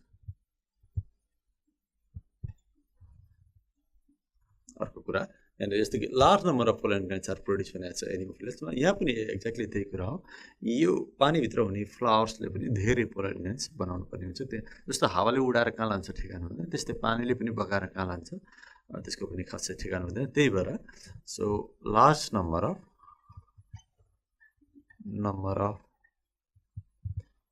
pollen grains are produced त्यस्तै अर्को हुन्छ पोलन ग्रेन्सहरू यहाँ पनि के हुनु पर्यो भने यहाँ लाइट एन्ड ड्राई लेखेको छ यहाँ अर्को एउटा कुरा थप्नुपर्ने हुन्छ यहाँ पनि पोलन ग्रेन्सहरू लाइट नै हुनु पर्यो धेरै गह्रौँ खालको पोलन ग्रेन्स भयो भने त्यो पानीभित्र निक्लेको फ्लावरबाट पोलन ग्रेन निक्ल्यो भने त्यो पोलन ग्रेन फेरि सिधै त्यो पानीभित्रको भुइँमा गएर जम्मा हुन्छ त्यहाँभित्रको माटोमा पुग्छ यहाँ त पोलन ग्रेन्स के हुनु पर्यो भन्दाखेरि पोलिनेसनको लागि हल्का भएर फ्लोट भइराख्नु पर्यो त्यसरी फ्लोट हुने खालको पोलन ग्रेन्स हुनको लागि पोलन ग्रेन्स एकदम लाइट नै हुनु पर्यो र पानीमा नभिज्ने खालको पोलन ग्रेन्स हुनु पर्यो पानी एब्जर्ब गरेर अनि खेरि त्यो वाटर सोक गर्यो भने फेरि त्यो पोलन ग्रेन नै लताक लुतुक जस्तो हुन्छ एकदम सफ्ट हुन्छ बिग्रिन सक्छ त्यस्तो खालको नहुने खालको अनवेटेबल भन्छ पानीमा नभिज्ने खालको पोलन ग्रेन्स हुनु पर्यो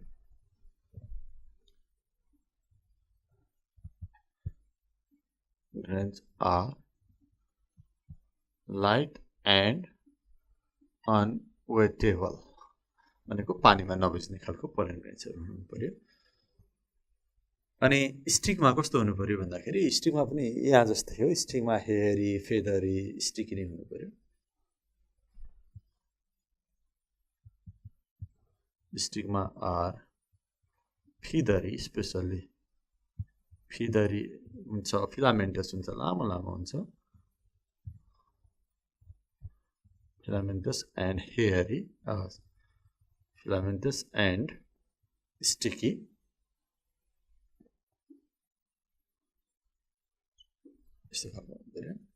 So these are the some important characters of hydrophilous plants.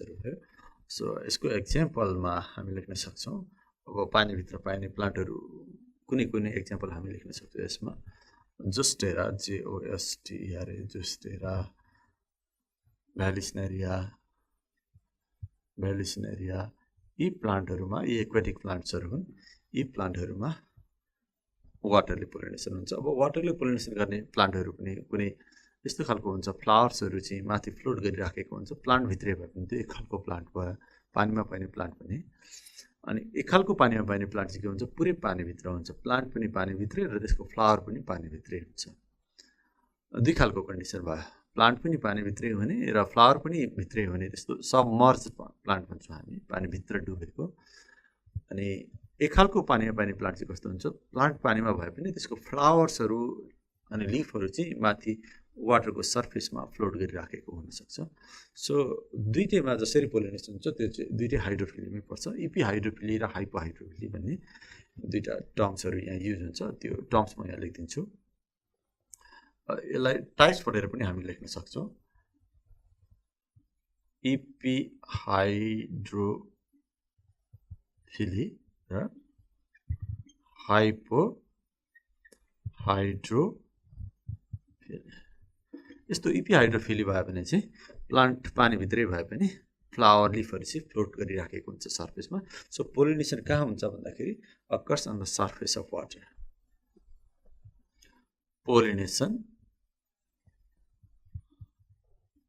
on the surface of water। अनि हाइपोहाइड्रोफिली भयो भने चाहिँ पोलिनेसन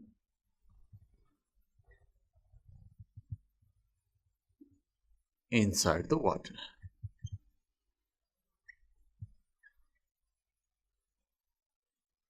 पानीभित्र पोलिनेसन भयो भने, भित्रै पोलिनेसन भयो भने चाहिँ त्यसलाई हाइपोहाइड्रोफिली, र पानीको सर्फेसमा वाटरको सर्फेसमा भयो भने चाहिँ इपी हाइड्रोफिली। यसरी दुई खालको छ हाइड्रोफिली प्लान्टहरू पनि, EP hydrophily and hypohydrophily. So अहिले मैले यहाँहरूलाई एनिमोफिली र हाइड्रोफिलीको कुरा गरेँ। अब फाइनली अलि अर्को एउटा टाइप छ जुफिली। म यहाँलाई जुफिलीको बारेमा यस्तै कुराहरू गर्न गइरहेको छु। अब यहाँहरूलाई म जुफिलीको बारेमा कुरा गर्दैछु। जस्तै कि अहिले यस्तो कुरा आए पनि जु भनेको एनिमल, यहाँहरूलाई थाहा छ, फिलस भनेको एट्र्याक्सन। सो एनिमल एट्र्याक्टेड भएर पोलिनेसन गरे पनि जुफिली भयो। फेरि यहाँ मैले यसको मिनिङ लेखेँ, जु भनेको एनिमल भयो, एन्ड फेरि PHILOUS फाइलस भनेको एट्र्याक्सन। सो वाट इज जुफिली भन्यो भने it is the pollination by the attraction of animals, यसलाई जुफिलस भन्छौँ। अब अनेक खालका एनिमल्सहरू हुन्छन्, त्यसको बारेमा हामी फेरि कुरा गरौँला। अहिले यहाँ म स्टार्ट गर्दैछु characters of zoophilous plants. Characters of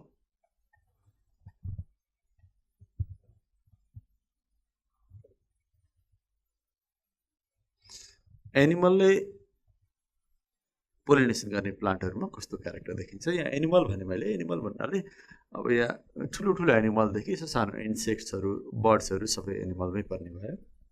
त्यो सबैले जेले पोलिनेसन गर्छ त्यो सबै जुफिलसमै आउँछ। इन्सेक्ट, बर्ड्स, अरू एनिमल्सहरू, अरू भनेको अरू क्याटल्सहरू सबै जुफिलस टाइपमै पर्ने हुन्छ। सो कुनै पनि प्लान्टमा यदि एनिमलले पोलिनेसन गर्नु पर्यो भने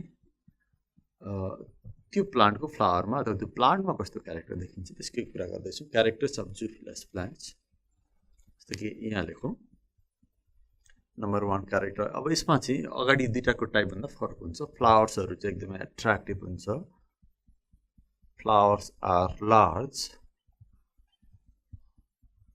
एट्र्याक्टिभ एट्र्याक्टिभ भनेको ब्राइट कलर्ड हुनु,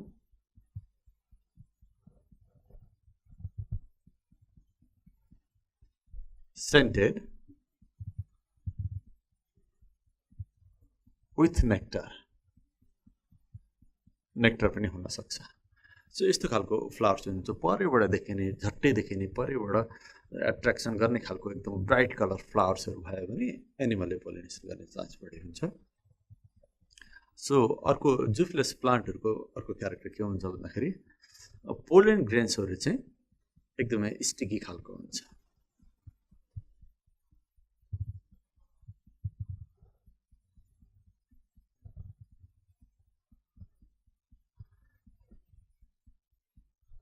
स्टिकी एन्ड लाइट भनौँ, हल्का हुन्छ र स्टिकी हुन्छ। जस्तो कि इन्सेक्टहरूको पखेटामा टाँसिनु पऱ्यो अथवा खुट्टामा, विङ्सहरूमा, अनि खुट्टाहरूमा टाँसिनु पऱ्यो, बर्ड्सहरूको पखेटाहरूमा, खुट्टाहरूमा टाँसिनु पऱ्यो अथवा चुचोहरूमा टाँसिनु पऱ्यो। त्यसको लागि के हुनु पऱ्यो भन्दाखेरि पोलन ग्रेन्सहरू एकदमै स्टिकी हुन्छ र लाइट हुन्छ, हल्का हुन्छ।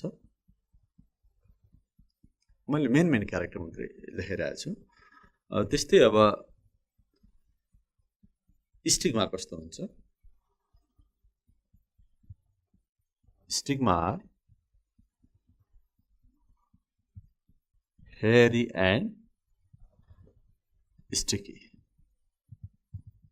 स्टिकी भनेको अर्को फ्लावरमा त्यही मानिलिनु इन्सेक्ट गरेर बस्यो भने त्यो खुट्टामा अथवा विङ्सहरूमा टाँसेर आएको पोलिनलाई फेरि आफूले पनि तान्न सक्ने क्यापेसिटी भएको स्टिकी स्टिग्माहरू हुनु पऱ्यो। यो मैले एकदमै मेन क्यारेक्टर्सहरू यहाँहरूको अगाडि राखेँ। सो मेन क्यारेक्टर्स यहाँनिर छ। फ्लावर्स आर लार्ज, एकदम ब्राइट कलर हुनु पऱ्यो, त्यही भएर एट्र्याक्टिभ हुनु पऱ्यो, अनि सेन्ट हुनसक्छ। सबैमा त हुँदैन तर धेरैमा हुन्छ। नेक्टर सबैमा हुँदैन तर प्राय एनिमोफिलस प्लान्ट्सहरूमा नेक्टर पाइन्छ।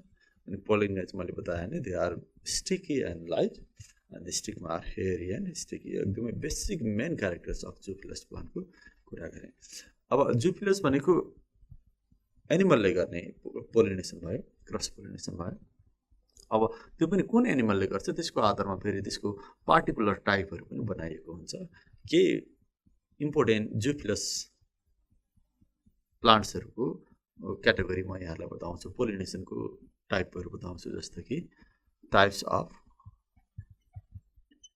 जुफिलस प्लान्ट्स भनेको कुन एनिमलले गर्छ त्यसको आधारमा।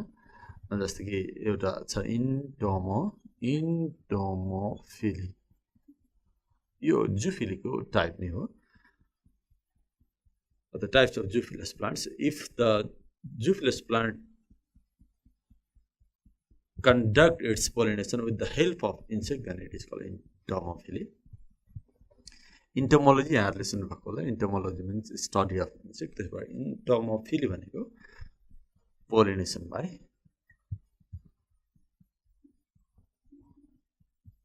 insects।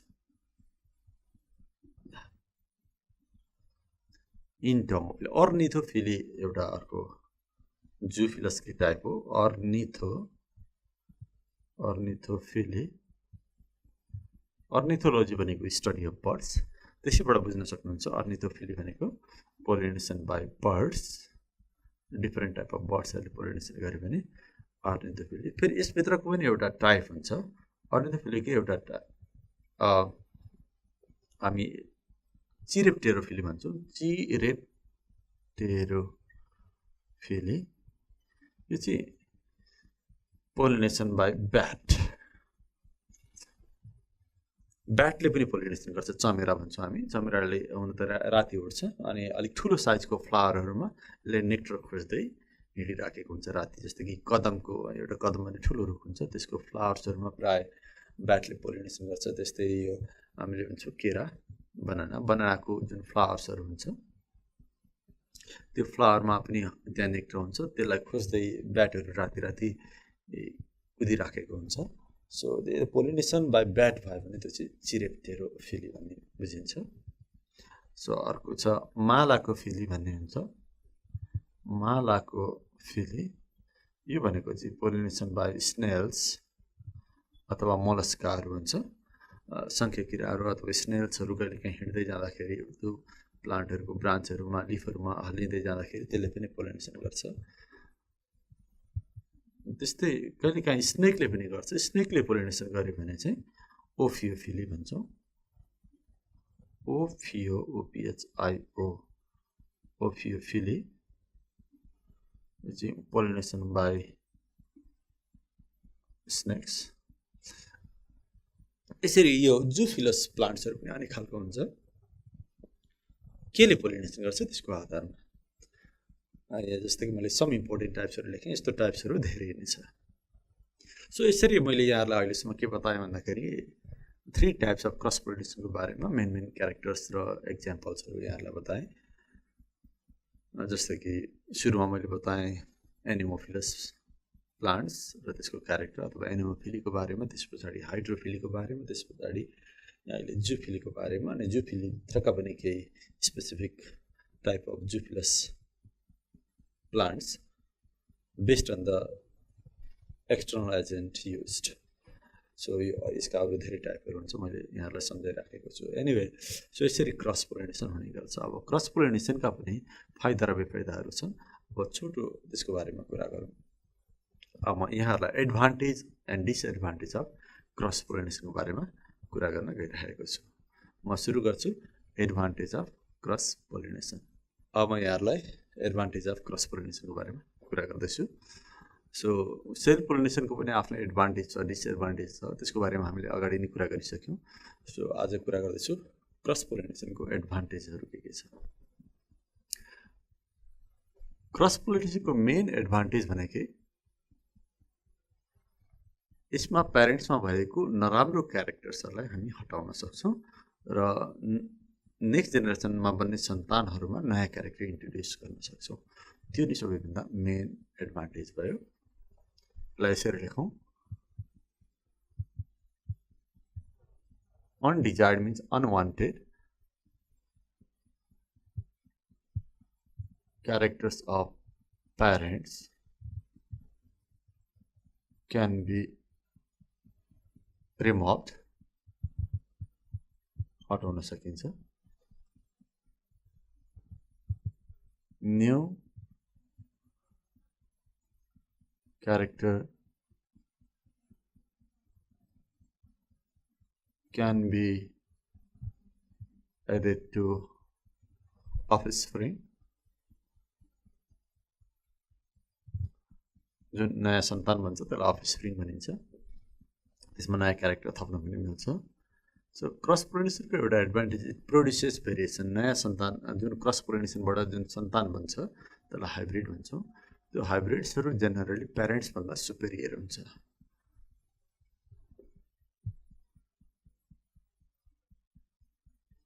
Hybrids are produced which are generally better than their parents. सधैँ हुन्छ नि भन्ने होइन, प्राय। सो क्रस पोलिनेसन भयो भने प्लान्टको एडेप्टेसन गर्ने क्यापासिटी, प्रोडक्सन गर्ने क्यापासिटी, बाँच्ने क्यापासिटी, यो सब बढेर जान्छ। रेजिस्टिभिटी, यी सबै कुराहरू बढेर जान्छ। जस्तै कि भाइटालिटी भनेको बाँच्न सक्ने क्यापासिटी, अर्को छ रेजिस्टिभिटी, एड्याप्टिबिलिटी,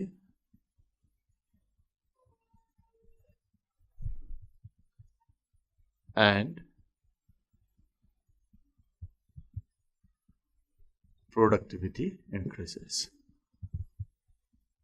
यी चारै कुरा म लेखेँ, एउटा vitality, resistivity, adaptability and productivity of plant increases. So यो क्रस पोलिनेसन भयो भने नयाँ टाइपको इन्डिभिजुअल्सहरू बन्छ। सो यसले भेरिएसन गर्छ। नयाँ बन्नु भनेको भेरिएसन गर्नु, भेरिएसन प्रोड्युस गर्नु भनेको इभोल्युसनमा हेल्प गर्नु हो।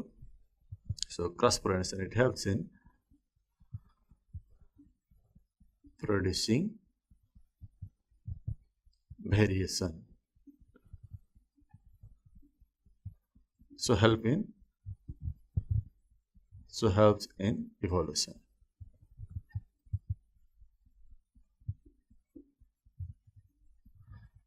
यो मैले केही मेजर एडभान्टेज अफ क्रस पोलिनेसनहरू यहाँहरूको सामु राखेँ। अब डिसएडभान्टेजको थोरै कुरा गरौँ।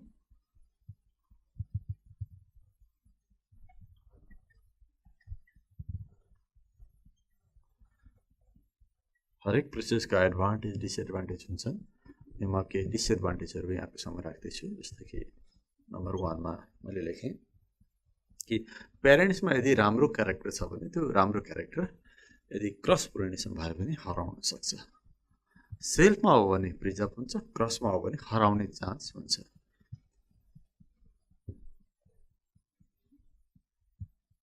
Parental characters may be lost in the next generation. हराउन सक्छ। सो एउटा क्रस पोलिनेसनको डिसएडभान्टेज के हो भन्दाखेरि it always requires 2 different parents.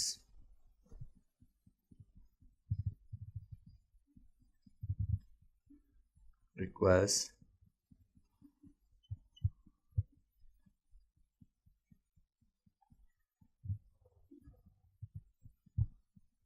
जस्तै कि एउटा मात्रै प्यारेन्ट्स, एउटा मात्रै प्लान्ट भयो भने त्यहाँ क्रस सम्भव हुँदैन। क्रसको लागि जहिले पनि 2टा फरक फरक खालको प्लान्टहरू हुनै पर्यो। अनि अर्को पनि डिसएडभान्टेज छ, always requires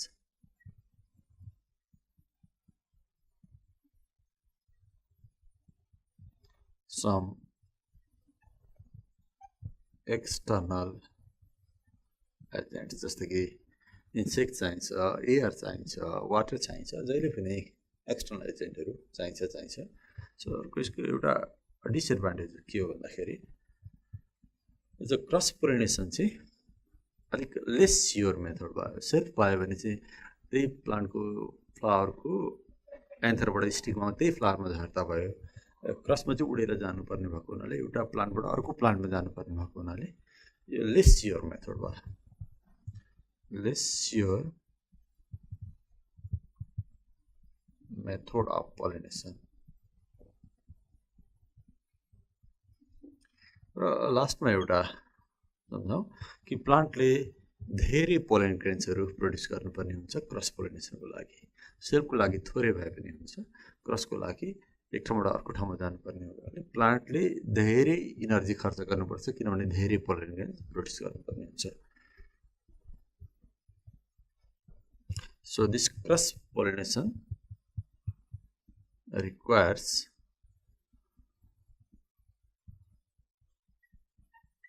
large amount of energy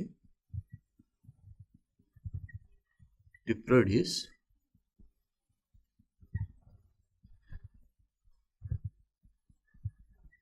large number of pollen grains. So मैले सम मेजर डिसएडभान्टेजहरू यहाँको सामु राखेँ। सो यसरी हरेक पोलिनेसनका सेल्फका पनि एडभान्टेज डिसएडभान्टेज छन् र क्रसका पनि एडभान्टेज डिसएडभान्टेजहरू छन्। सो यहाँलाई मैले अहिलेसम्म पोलिनेसनको बारेमा, पोलिनेसन के हो, पोलिनेसनको टाइपहरू के हुन्, अनि त्यसका एडभान्टेज र डिसएडभान्टेजको बारेमा कुरा गरेँ। पोलिनेसनलाई यति नै।